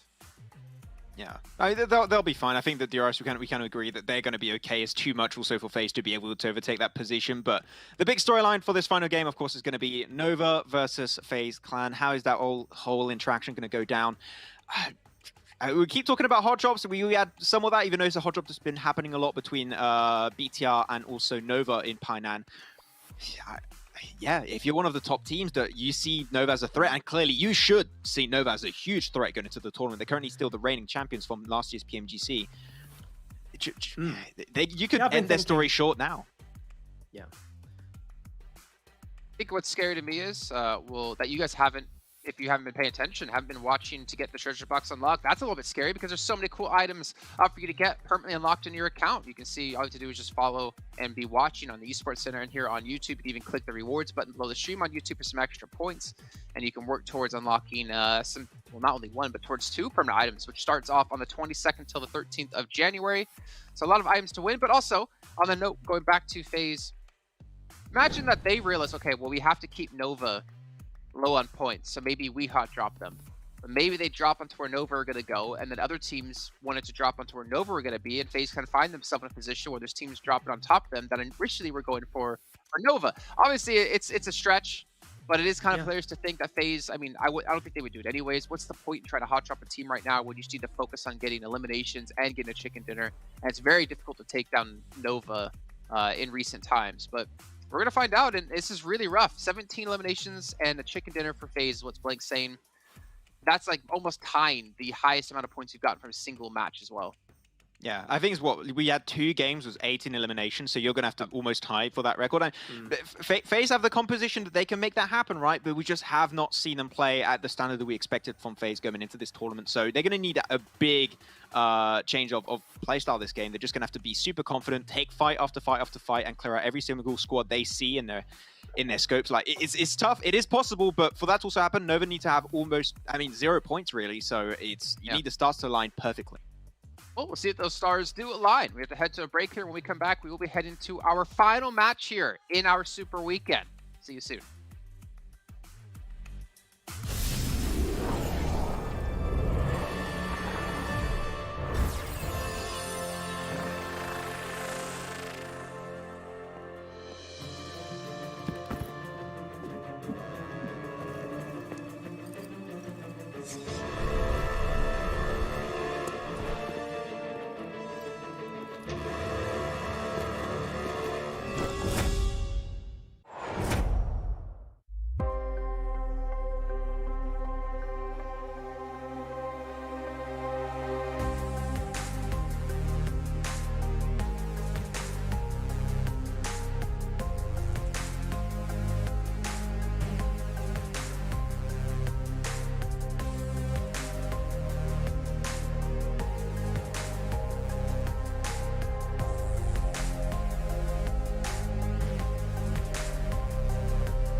I saw the first light, the first steps. Now I see much more. I capture Earth in all its beauty. I see action. I see drama. And I see it in the finest detail. Moments of inspiration. And the first steps. I am the 1+9. Here we go. It's time to find out if FaZe can become diamonds. It'll just be a lump of coal in your stocking in about 6 days time. I don't know where I got 4 from. My math is clearly on the level of Maxman here. But either way, FaZe Clan, they know exactly what they need to do in terms of qualifying. At least a chicken dinner is on the cards that they need to pull off here. A large amount of eliminations, but they also need to hope, as we said before, that Nova don't score anything in this match, which you have to imagine Nova have to be in the mindset. And if they don't do this, I'm going to be really tilted. But just play safe. Just play for placements. You don't really need to get crazy. You don't need to go for any early engagements. Just play the number game, right? Play the smart game. Survive if you want to qualify. Okay, I feel like a broken record right now, but I'm going to bring back the point about hot drops. What if FaZe, knowing that they need not only to get a huge game with also a lot of eliminations on top, need to make sure that Nova don't get any points? Would FaZe maybe not be the one to actually drop on Nova, but they do drop relatively close. They go for Southern George Pole / crates. They could instantly drop there. There's a lot of car spawns in that position, and you rotate instantly towards Nova once you've looted up. That is a little bit of a stretch once again. We're going like in those big theory craft positions, but knowing how close they are and how they typically rotate, they could capitalize on that split from Nova early. That's what I was saying before, is like they could do something like that, but they have to be really wary of other teams looking to drop on top of Nova. Like they could run into 2, 3, 4 other teams who are looking to punish Nova and keep them out of the finals. So if they do that, they might be greeted with a lot more than they bit off. You know what? I feel like there could be other teams doing other things to hunt down maybe Dom Kia and the Xavier as well, because they are also at 215 points. And to be fair, I was thinking about maybe Nova dropping on FaZe Clan. Like, hear me out here. So let's say they take a fight, they lose they lost all their players as Nova, but then they also eliminate 2 of the players of FaZe Clan. So in that setting, can they still get a 28-pointer with only 2 players? So that is doing a lot of damage to, of course, themselves, but probably enough to really do the damage to take away the number of players. So if I were Nova, I would drop on South Georgia Pole, as long as not a 4-0 or like 3-1, if that makes sense. Yeah, then it should be still a win. Yeah, we talked about that before as well. It is actually very smart play, but we'll find a figure to do it. But before that, we remind you guys once again that OnePlus is our sponsor here at PMGC with its flagship performance and immersive 120Hz display and hyper-touch technology made specifically for gamers. OnePlus 99 Pro, your best shot to climb the leaderboards. And I had to go really quickly there because we need to get our predictions in. We need to round out this entire day pretty much. My prediction, Infinity, like always. Tarzan, your prediction? BTR, it's great to see Ryzen back in the mix, to be fair. If people didn't notice. Yeah, for rivals. I mean, it's the last chance. I still have hope, Jason, but I'm doubted now. Maybe they were saving all of their chicken dinners for the finals, Max. I like that. Let's go with that. Let's go. That's a good storyline. I like that. That helps me out. Okay, well, let's head over to our commentators to kick off the final match here of the day and final match of normal play here in PMGC. Start on over to John and Blank to kick things off. Oh, it's right on the edge. The precipice with FaZe getting a gauntlet laid at their feet. Blank, they have to run through such trials as no mortal man like that face. Yeah, me and you were crunching the numbers in the back. So actually it's not 17 elims they need. They just need 16 elims to pass DRS if they end up in 16th place, because they will tie in terms of points, but they will have the tiebreaker in terms of placements with that chicken dinner. If, however, John, we get Downward Gaming, DXavier, or Nova go out with 0 points on 215 points apiece, they only need 13 elims this match and a chicken dinner. Only. I know, it sounds crazy, but it's going to have to be a game and a half. So we're focusing today on this final game of the Super Weekend, the third one that determines the finals on literally 4 teams. Downward Gaming, DXavier, Nova, and FaZe. A minimum $5,000 gain, Blank. The minimum prize for getting into the finals, that $5,000 check. So if they can make it happen here, you've got to wonder if they can contender for the top spot over in those finals, because obviously this is a team that's only been in 2 Super Weekends so far. But we'll have to wait and see if they get there in first place. Absolutely. And you know what's even scarier than that, John? Throughout the entirety of all Super Weekends, FaZe Clan has had 2 chicken dinners total. Just 2 chicken dinners. I need another here. Honestly, what I'm looking at is a northwest circle, which already isn't happening. We're heading down towards the south side center. If we had that northwest circle up towards Everest, potentially there's a chance. But Cryptics, they're in position around FaZe. Goodness me, this could be bad. Could be disastrous for them if they aren't aware of the drop. They should have seen the parachutes, and they should have this information. But Marshall could have broadside on Beer 11. They lost a player early, Blank, and it came back to bite them in that last game on Sanhok. Marshall has no more got the line on Beer 11, and probably looking for weapons for themselves. There's 3 teams that we're paying attention to as well, though. It's Dam1, it's Nova, it's DXavier. I think that the real test here for FaZe is not lose a player early. So what though? Already just dropping out on Genesis Dogma's position. Don't even dare go down towards Novo. MS Shumburi on the south side of Sosnovka, in fact. Yeah, a lot of funky drops at the moment. Yeah, they're just trying stuff out, seeing if it works, see if you can catch the Infinity off guard, maybe. You got TG13 up in Yasnaya, all on his lonesome. I mean, why not? You know. DRS aren't in the lobby. DRS aren't in the lobby. You know what? Maybe they're just not going for us. Make it happen. Absolutely. We only need 1 guy to hold Yasnaya. That's right, DRS. But that means that MS Shumburi aren't near DXavier.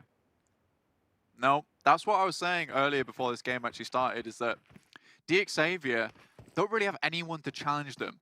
And with this hot drop from Stalwart as well onto Genesis Dogma, there's even less people to challenge DXavier in this lobby. With DXavier just being able to hold on this east side, Genesis Dogma, Stalwart there, neither of these teams are going to move up towards their position anytime soon. Ooh, Booms backs down the stairs there as Daybot comes in for a little bit of backup, a little bit too late though. Daybot sprays the window, spots a little bit of a corner as well. They're going to shut top down, but Sliver of HP keeps him alive. Out the window, and Pika thinks twice about the backup. It's top against Genesis Dogma, and Daybot gets the frag. Nice spray down with the micro Uzi, but it's traded out. Actually, Pika, the long range backup. Sure, he didn't go straight on in, but now Genesis Dogma, I think they've only got one player left standing. Nikhil looking to try and stay alive, doesn't have time for these reses because in comes the crash from Stalwart. Funnily enough, if Stalwart are able to win this fight versus Genesis Dogma, it's actually good news for FaZe. Considering that, oh my lord, that's a gorgeous nade coming up the stairs from Pika. I think that the funny thing is that if Genesis Dogma go out as they have done, it means that probably the kings of Erangel are now out of the match, which makes things easier for FaZe in a way. It's true, and it takes some points away from the potential kill points that DXavier could pick up on those fights. If they were to spot an exit, I feel like Cryptics are going after FaZe Blank. I have that feeling. They've surrounded it. El Chapo's outposted on the top of the mountain right now, on the top of Everest. And they've just got beads on every angle. It's funny because they have pretty much every single rotational path locked down. You have two players heading up towards Box Compound. You've got El Chapo on top of Everest. And you've got one player off towards the western side. So wherever FaZe goes, they're going to run into Cryptics players. Can they punch through that barricade, though? That's the onus that lies on top of them. Infinity having an interesting time over on the military island. Really not paying too much attention to it. Not really, just blowing each other up over there. Interesting. There's no one else nearby them as well, which I find to be interesting. Yeah. Oh, it's so stressful. It's so stressful in this final match, and these first 5 minutes have been grueling already. But Mir 11 finds the first onto Marshall, and thus begins the elimination train. The first one found. And an opening as well for FaZe to rotate through. We said they had all of those roadblocks in. It's not going to be good. Down one Gaming, if they go down here blank, it could be disaster for them and great news for FaZe. They find one, but only a knock, and the flush goes out. Down one Gaming trying to cling on to the coattails. 215 points in the tournament right now. And they reposition. They immediately leave. Deadeye's guys trying to push forwards with Shifu. The nade finds damage, but nothing more. If Down One Gaming go out here, that drops the elimination total for FaZe just down to 13. So they don't have to have that much of a blast-out match anymore, but it's still a blast-out match nonetheless. The top of Potato Hill here, it's contested territory, and DXavier might also come into the fray. It's the battle for the bottom at the moment as Deadeye's guys, they're sending up. They want this fight. They want to go in. They want to find those kills. They know Sung's there. Darula goes down, and Shifu goes down as well, but it's traded out for one. Sung, Fabian atop the hill. They find a kill, and that brings them a point, and one step further away from FaZe's ever marching kill count. They are just on the precipice, but they still have Deadeye's guys to deal with. Frag Boy takes a huge amount of damage, but Fabian's making it look easy. Now it's up to Race. Make this happen. No, they can't get it done. And 4 points for Dam 1. That puts them up and over the top of DRS Gaming. They are safe now, Blank. Dam 1 Gaming, they can breathe a sigh of relief. It's over. It's finished for them. They're in the finals. Goodness me. Now, just DXavier and Nova to take a look at, because Down One Gaming, they've stamped their ticket. It might not be the elimination train, but they're on the finals train. Nova still no eliminations. DXavier, no eliminations. The only hopes now for FaZe, really. I mean, unless they can really start to fire out fast. Look at the number of players stacking up on the north side. Blank. If FaZe get these spray downs, it could be a massive amount of kills coming their way. Well, it's that chicken dinner, which is the real difficulty. 4 rivals, Cryptics and Rico Infinity team. Cryptics hit a massive one over to 4 rivals, though, taking the majority of them down, but I think that's Cryptics now out. Yeah, they are eliminated. You can see them grayed out at the bottom there. 0 points as well. Not really at risk at this stage. They are up and over DRS. And really the only team that can jump up into top 16 is FaZe. And only one team will slide down beneath them. It's DRS. So they're okay for now. But we're still watching out for any funny business. Anything at all. Anything that comes through. I'm going to take a look at here. Quickly take Last look over towards Nova once again. Checking out where they're going. They're around Pachinki side. Oh, goodness me. A Sosnovka finish of all things. That's a test. That is a test for FaZe. They're going to have to move, likely going to have to cross. Where do they go? Do they try and send for Ferry Pier in this situation? It's... Oh, man. I feel for the guys. You've got to feel for the guys at this point in time. It is stressful, to say the least.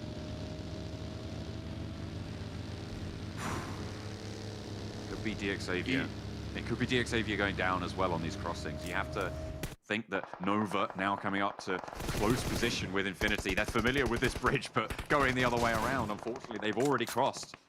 And now they're having to go back. Order picks up a kill. Is that a point going over towards Nova? Not the flush just yet, but they are going to get it. There we go. With that point, that leaves DXavier as the last bastion. The last hope for FaZe. 4 Rivals and Rico Infinity team still going at it. FaZe moving down towards 6 to 8's position on Quarry side. Like I said, looking to move towards Ferry Pier. 45 remaining in the lobby. Already 13 teams we're down to. That's me. Out in the blue, Fadan trapped behind this. 2 players from 4 Rivals. Still standing. That could be good. That looks on target, and it's perfectly placed, but it's traded out. The arc was already in. Anas now, 1 versus 1 versus Femburu. Rico Infinity team and 4 Rivals, both of whom already secured themselves that place in the finals. And the res, trying to get the res for Pemburu. I mean, this might be smart. Anas has to spend the time. Some Molotovs upstairs. Just a waste time for them. 4 Rivals sitting on top. It's a nice little cheeky position. Got a bit of information. Pemburu, though. Oh my goodness me! Both so low at this point in time. The flying man. Spicy. Pemburu out the window, gets that first aid off, and Ash has to do a similar thing. Fadan spotted out, knows exactly where Pemburu is, can get the flush here, and an Ash now drops down. It's his turn to fly from the eaves. Not going to be able to find it just yet. Looking to reposition, and up top, Pemburu finds the garage. Okay, I'm looking at the map right now, John, and this is stressful. You can see it down your bottom right. Yeah. FaZe up in vehicles, but 6 to 8 are waiting for them on the other side. So I think for FaZe, for the safest push, will be go down towards the south side of the map rather than hitting that western coastline. 6 to 8 can take shots, though. Pemburu takes down an ass to finish that one out. But already, the vehicle is blown up. 6 to 8 find some shots, and now they're all in the water. They got to swim this one through. And 6 to 8, they have eyes on. Luckily, Venturas is on a forwards position now, right? He can start to get up onto that mainland and potentially isolate some sort of area. But directly towards 6 to 8. Oh, this is not fun. This is not fun for FaZe. And this is their last chance. If FaZe go down, blank, there is no team that can change which 16 teams are going into these finals. They need those 4 members alive. I don't know how they do this. I think Vin Torres has to have the play of his lifetime, honestly, to get into this. Yu Yang is out of the way, but Vin Torres needs to get eyes on this position. Otherwise, it's game over for FaZe. DXavier have managed to make that crossing as well as the circle goes out to DXavier. Oh dear. FaZe have had a horrible set of circles to deal with now. Luckily for Vin Torres, there's only 2 players here, but Yu Yang, he's coming back. And Tony K is most likely going to die here. He took the brunt of the damage from that vehicle explosion. I don't think he survives this. And remember, not only do FaZe need to get into the final, they need to get the chicken dinner, they need a massive kill count as well. Nova, look at a Kareen across, and actually spreading out wide there. Got Tunny not really getting the spray down, not getting it good in either. King falls to the off angle from Mela, and everybody else from Infinity picking up the pieces. God Tunny didn't get the first, but by God did the rest of the team pick up the second and third. Nova, if they go down, it's still fairly good for FaZe, because it means that, you know, it's that 216 point mark, but Paraboy looking for another in God Tunny. If they can get these extra defeats on, if they can get more points, that keeps that barrier all the more out of reach for FaZe. We're out in the blue and swimming now. I don't even know what they're thinking they're going to do, but blank, I feel like we've just found our top 16. They head back to Ferry Pier. They're going to try and walk it in, perhaps across the mainland. Oh God, it is going to be a long, long search to get in, and Sunan still playing outpost on that western side. God, it's awful. It is really awful stuff at the moment. Ventura is really the only player that's made it in for FaZe, but I don't think he can carry the rest of his team on his back. He needs the rest of the team to come in. They should have some meds. They haven't really been in too much conflict now, Blank. So they might be okay for just a little bit. It's still Zone 3. They will have a little bit of onus on them, sure, but they've got to get away. Paraboy as well, getting out, trying to leave for Nova. Only one Elim still. And Jimmy's going to get flushed here. Godtani going to do the deed, but Paraboy had to send back to the mainland. He moved out. Fear 11's in a car. I don't know where they think they're going to rotate to. Maybe they can send it across and try and get through on the water side. But FaZe have been blocked out at every single turn. And they need the kills. They might even be able to get across this bridge, but Godtani's still there. Unless he's mounted up and started moving, Tony K making the death march. He's in now. This is perfect timing. Oh no, he's moving at just the right time. You're right, Blank. Godtani actually getting away. Tony K can regroup with Venturas on the south side here. He's low HP, needs to stop and heal up. C block might be the position to go for. One first aid kit available to him, but he needs to get into this circle. Good positioning around the side. Just about rolls it in. 6 to 8 behind them, though. I think that's the big problem. In come the rest of FaZe, though. Look at that. The regroup is in. The Infinity are going to know Tony K's here, but they are in with at least a chance of this fight. Venturas has been laying the ground. They know there's no one behind them. They can full face towards the Infinity. And this is a challenge. The top dogs in the lobby. FaZe with the tournament on the line. Can they stand tall here, Blank? It's just all healing. You can feel the desperation from this team to make it in. Logan's coming up the top side, and they're fully brunt out. MR5 goes down off in the distance. Venturas tries to go forward. Oh my goodness me. Paraboy is out, and that lowers the points threshold, sure. Down to 14 Elims now that FaZe need, and the chicken dinner with 3 players alive and locked horns with the Infinity. I think it might be too much to ask. Venturas also goes down to Liquid. Now just 2 players for FaZe. Tony K, Beer 11. If there was ever a duo to do it, this is them. But what is there to do? And with the Xavier racing away, these sights have to be set on Nova's position. The fact that Nova are even at risk is insane. Blank. It is absolutely incredible. I think they managed to actually get another placement point with that finish as well. So it will actually be 14 Elims total. 214. 4 FaZe. 214 points, right? Yep. So oh wait, more than that. Yeah, it's 216 for them. So for FaZe, it is 14 eliminations and a chicken dinner. With 2 players with only 1 already, that is a tall task to begin with. 26 players left in the lobby, -2, 24. Out of the 24 players, FaZe has to kill 14 of them. They've got 1 Elim, so make that 13, Blank. It's a little bit more doable, right? Oh my god. A little bit. Oh no. But they're not in a position to get these kills just yet. They need to sweep up and take on the Infinity to their northern side and pick off these kills against Bigatron. DXavier are holding out. It's looking almost impossible now. It has done It's for a sad while. because they're being stymied purely by the player count left in the lobby. That is what's causing them problems. It's not the fact that they don't have a chance for a chicken dinner. It is the fact that there is not enough eliminations available to them to make it. It's moving that way, certainly. Oh, God. Yeah. They fought so hard, and this is the worst possible circle that they could have asked for. Starting in North George, with an East Military Island finish on such a difficult cross, when you know that bridge is contested, I mean, it's heartbreaking. It's heartbreaking for FaZe and FaZe fans right now. Absolutely. DXavier still with 4 alive as well, so they're looking to see themselves in a strong position. 19 players. I think it's impossible. I think it is genuinely impossible. 216, I think, is the total that 217, I think Nova will have got with their placement finish. Did they go down in 11th? I think they get a point. No, yeah, the scoring's on the side of the screen. They are correct, John. Don't worry.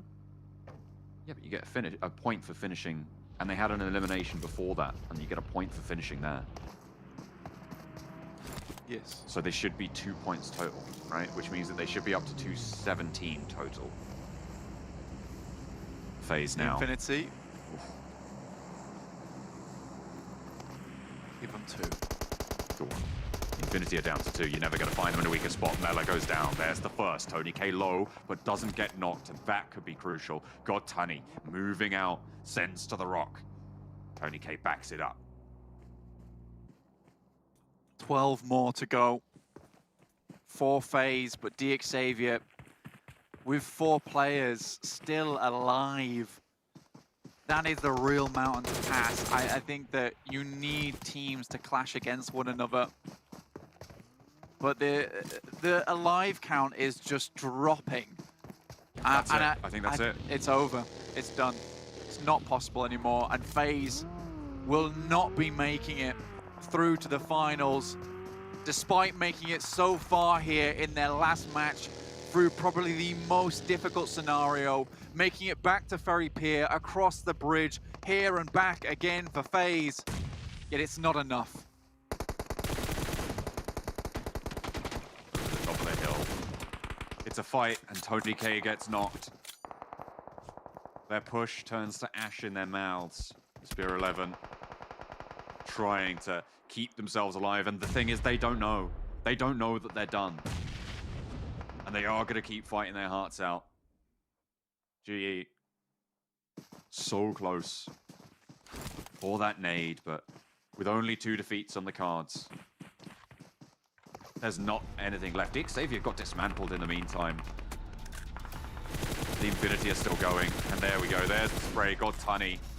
I feel like it's a fitting way to finish. Getting sprayed down by God Tunny. One of the brutes in this lobby. Finishing the run. DXavier, though, what I will say is this team has made a real step up in this final Super Weekend to make it to the finals itself. Despite what anyone will tell you, DXavier, they have ran this one back. They've shored up a lot of the problems on the team, and they're looking so much stronger. Their Sanhok was corrected. Their Erangel was corrected. And in the finals, it's really a team to look out for. Going down finally now in 6th place. 5 teams remain. 1 player apiece. This is a Battle Royale, Blank. It would be the way to end it with Beer 11, with all the work he's done in the lobby so far, over all Super Weekends. For him to get a chicken dinner here, it would make me proud. Their last chance to do so as well. With no possibility of making it in. They just don't have enough points left. What can you find? Beer 11 swinging down south. I wonder if they know. I wonder if that call has come through. That they know they can't make those points totals. Beer 11's going to play it through to the bitter end, though, John. You know that. And it will be a bitter end. But the sweetness will come in the fact that they did their fans proud in the final game. They made it this far. They really had to have the best game of their life. But honestly, this circle is what ruins it for them. We were hoping for a Northwest. It would have sat them in good stead. But an Eastern Circle on South North Korea, like you say, is horrific news for them. And despite all that, they are here in these final moments. Gotani goes up for the fight, and Hamodi brings him low. 1 versus 1, nade over the top. Could be really, really solid. Oh, he thinks better of it. Drops a nade, actually hears that one go. Hamodi breaks out wide. I think Gotani knows that this position has been readjusted. Goes for the push, Hamodi caught in the heel. The animation's there. Gotani gets that one done. Ragey now moves on in. Everybody's on the north side, and Blank, it could still be a FaZe chicken dinner. It could still be a FaZe chicken dinner. And like I said, it'd be the best way to end this tournament. With FaZe been so down in their luck the entire time, finally being able to stand up here in the final game, they'll at least go away feeling happy, be able to readjust come back again, see what they can get done. But I don't think anyone expected FaZe not to get to the finals. I certainly didn't. I don't think anyone else within this tournament thought they wouldn't. Here they are. Got to know that there's a lot of solo players in this final circle. I don't think we've ever had 5 teams, 5 alive on a land finish. Look at this, it's bold up the top, and actually Beer 11 moves in, has an excellent side angle here onto this fight. Liquid far more concerned with Ragey, as is Ragey with him. Let's go through. Not sure exactly what we're looking at the moment. Everybody's just wiggling around on the ground right now.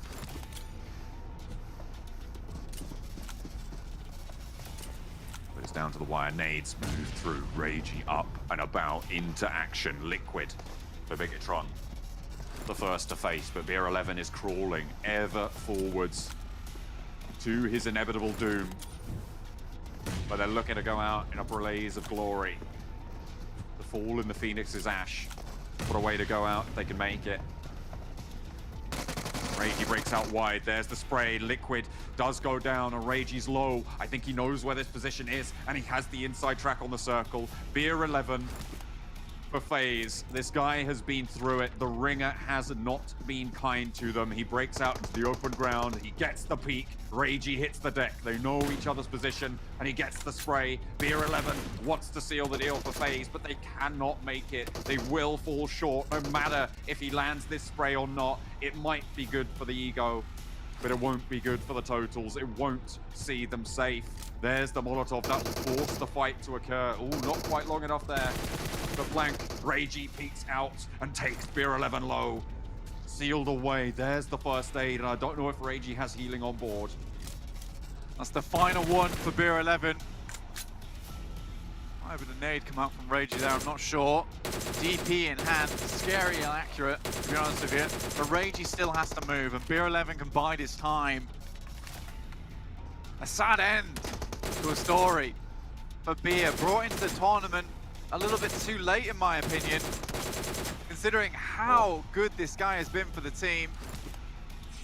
A phenomenal player, a phenomenal standard of play that we've seen from FaZe, but a little too late, unfortunately, for them to be able to make it in. Ragey breaks out, and Beer 11 lands a shot that takes damage in response. Ragey spraying around the corner. His bullets are going to run low, but Beer 11's low as well. Trapped between the blue, and now Ragey has the tempo. Beer breaks out, and he makes it happen.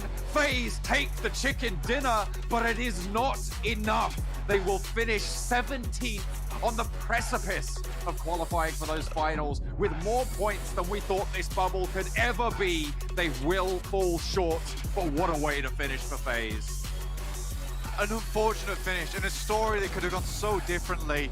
And you're right, John. Honestly, for Beer 11 and FaZe, the Phoenix burns brightest just before it falls. And to the ashes they go, and hopefully they will come back next PMGC. But realistically, it was not enough, like you said. And I am happy to see our top 16. I am actually pleased with our top 16, but it couldn't have been closer for Nova. I really do think that Nova needs to step things up, but a sad day for FaZe fans. Absolutely. Maybe stubbornness for Nova, not allowing them to leave positions where it's not favorable, to get into these sticky spots where you know you're going to go down. Honestly, this circle, it's so cruel, but that's what happens when you leave it to the last moment. These things happen. This is PUBG Mobile. There is volatility, and if you're FaZe, if you haven't had those performances earlier on, you can't really blame it all on the circle, because every single game gets you those points. It could have been any other one, but no, it was this one that they needed, and it was this one that they weren't able to make it happen on. The question to me, John, is where was this FaZe earlier? Why does it take desperation and the final moments of a tournament to create a chicken dinner? They obviously had it in them, so where was it? And I think for Beer 11, as well as Tony K, they have really stepped up here. And not to say that Vintoras and MR5 aren't good, but there was a clear disparity between the two duos. And 3 chicken dinners. for FaZe as well. Overall, they've had some great games in these Super Weekends, but they just weren't consistent enough. Commiserations to FaZe, but they still get that consolation prize of the final chicken dinner. Well, Nova must have been sweating bullets there towards the end. And obviously, as the players in the lobby did drop, FaZe's chances disappeared as well. Just Cap and Maxman and Professor Tarzan to break down this last match. And as you heard, John and Blank talking, where has this FaZe been? Yeah. We don't know. I mean, we got to see some glimpses in this team that can really dominate the entire lobby, but it comes down to your whole performance in the entire event. It can't just be that one last match to determine if you get in or not. Yeah, I think I'm not the only one that's going to be thinking this, but the potential of the FaZe comp is huge. There's so much potential for this team to perform in this tournament, but I think that this being also their first time playing at this stage, as this new roster, then of course with the additions of all these new talented players, has been rough on them, and they've been trying to adapt as much as possible. They've been able to have some success from time to time, but it just didn't quite cut it, unfortunately. And these circles, as John and Blank were mentioning, were rough. It was some of the hardest circle shifts every time away from them. Of course, that should not be the excuse. You got to try and make up for it. And there were some good ideas in mind for them to make it work out. But as the player count went lower and lower and lower, their chances to get enough eliminations plus a chicken dinner to potentially contest the position of Nova was just going to be thrown out of the window. It was a close call, but unfortunately, not quite able to get themselves enough eliminations at the end there. It's really bittersweet, Riley. We know that off that chicken dinner, they went through so much in that game when it comes to the macro. They've got Cryptics dropping on them again after, like Sanhok, a little bit of targets drop. And then for Rivals, they've never done that. They want to join the party. They escaped from that. They went for the botation. They got the boat taken away, but then they tried to think flexible. They went back to Fairy Pier, and they actually got the full team up. It was just off that phase 4 when they decided to just go straight in instead of making it a wide rotation to use a sudden approach. That is where they lost the chance, but I do believe there's so much more that could have been done before. And being 11, that last guy who got that chicken in, I wish he had more playtime. He really earned that spot. Well, you can see our 16 teams that will be participating. Imperium probably going to be, well, also sweating bullets as DRS just barely stay in this one. 1 point from 16th place, 13 points from being, well, I guess technically, yeah, 13 points from being knocked out because of the tiebreakers and how they would work out. But at least 4 Rivals weren't the only team who didn't get a chicken dinner. Hit them and DRS. Out of the entire event of every team who's participated in the Super Weekend, those are the only 2 teams unable to close out a match. But also, we got to talk about Infinity at the very top of the table. 97 points in the lead. How did it hold on such a huge lead over the course of 45 games, Jason? That is nutty from Infinity. This is talking about Star Wars, or a very close competition from time to time, but not close enough to overtake that position of Infinity. And I hope I'm not the only one saying this, but Infinity, seeing how consistent, how strong, how dominant this team has been throughout the entirety of this league stage, are looked at as one of the clear favorites going into not only the league finals, hopefully, also the finals that will be happening in January if they do make it that far, because Infinity have to be the strongest team in the lobby by how they played so far. No one is even close. Yeah, every single Super Weekend, they're averaging more than 10 points per game. So here's the thing, of course, they get to have this pleasant view of them up the top. And maybe that is what they need to play to feel good, then they can play well. But that we can't rely on that anymore. We start from 0 in a few days' time, so that will be the thing that I'm going to look out for. What if they started with a little bit of a hiccup? That will be the challenge there. Well, looking, I mean, at this list, right? If you're outside of top 9, you better step up going into the finals. You have to be top 9 at the end of those 3 days if you want to make it into the grand finals. Where only 9 teams will qualify from me, 6 teams from West, and 1 team invited from India. And if you're a team that's towards the bottom of the table when it comes to that top 9, you better keep playing this well, and if anything, improve on that one. The other team that seems relatively safe right now is the Infinity, but I don't want to imagine this, but I feel like there's a chance they might show up in the finals, in the finals, and pull off what they did in the very first week of league play, where they placed 15th. Yeah, that is a possibility, and you must never really forget about that. Infinity were playing as good as they could throughout the entirety of the tournament, as also mentioned by Tarzan. They're able to hold on to an average above 10 points. I think they might be towards 11, 12 actually. Every single game over 45 games, if they even just remotely stay close to that average, top 9 is a breeze for them going into the league finals. That is going to be so easy for them to execute. But looking at the Super Weekend elimination ranking, 70 eliminations between God Turney and Newsy from the same team, by the way. Like, come on, these guys are cracked. 140 points between the two players. And our cutoff was 217. Like, just the 2 players. I think I almost want to say just the eliminations that Infinity had might have been enough to qualify them, or relatively close to it. Let's have a look. I think we have the stats right here. So 237 elimination They had points 217 was Nova, so they would have qualified just from elims alone. Insane. Wait, you said 234? 237. 237. So they would have been 9th or 11th place. DRS as well. Yes. They would have been 11th place just off of limbs. That's how insane they were. The numbers speak for themselves. It's just impressive. The fact that they get himself such a strong average every single time. So huge respect to Infinity. I mean, we expect big things from these guys into the league finals, and hopefully we expect them to also make it to the grand finals at the end of the event. But Daybot has been the rising star throughout the entirety of this PMGC league stage, I would say here, Jason. Jensen Dogma didn't start off really strong. You know, we had some hardships with them at the start, but they've improved on every singular aspect of their gameplay in terms of how they rotate, how they approach the macro of every single game, and how they take those fights and how they control the late game to make sure they secure those wins, getting himself a total of 4 chicken dinners throughout the tournament. Like, Genesis Dogma, in my eyes, for one of the top teams, has improved significantly. And if they can play at this level right out of the gate in the finals, I would love to see them potentially contest that first place away from Infinity. Oh man, I mean, like, they're on track to win the whole thing at this rate. I mean, again, like, we can never overstate how hard these lobbies are. These are the cream of the crop, the best teams in East, and yet they still almost had a 100-point lead over everyone else. They were still that consistent. They still got this many eliminations, just really showing this is the threat going into finals. Obviously, things will change up a little bit since it is a shorter format, but we can see here again the teams who have qualified, and you know, overall, like Blank and John were saying, relatively happy. I think one of the biggest things that stands out to me that makes me the happiest is the fact that we had Japan come back with reject after Bluebees last year, not make it into, you know, the grand finals. They're able to show they've definitely taken this year of time and improved. There's a lot on the plate right now, I think, like, for this team. The style that they've played were practically their own style. So against some of these other teams who actually have grown in a different way, Rejects just refined the way that they play. And of course, we always lean into saying that Miramar is the huge map for them, but I don't think is the case kind of anymore. They are just unique in their way. But when we look at how those points came in, is a lot of the early weeks that they have excelled, and maybe they warm up a bit quicker. So they still need to find a way to, you know, grow even quicker if they want to be in those top 9 positions. Yeah, and obviously with some time off now, I think with 2 days before we even get into those.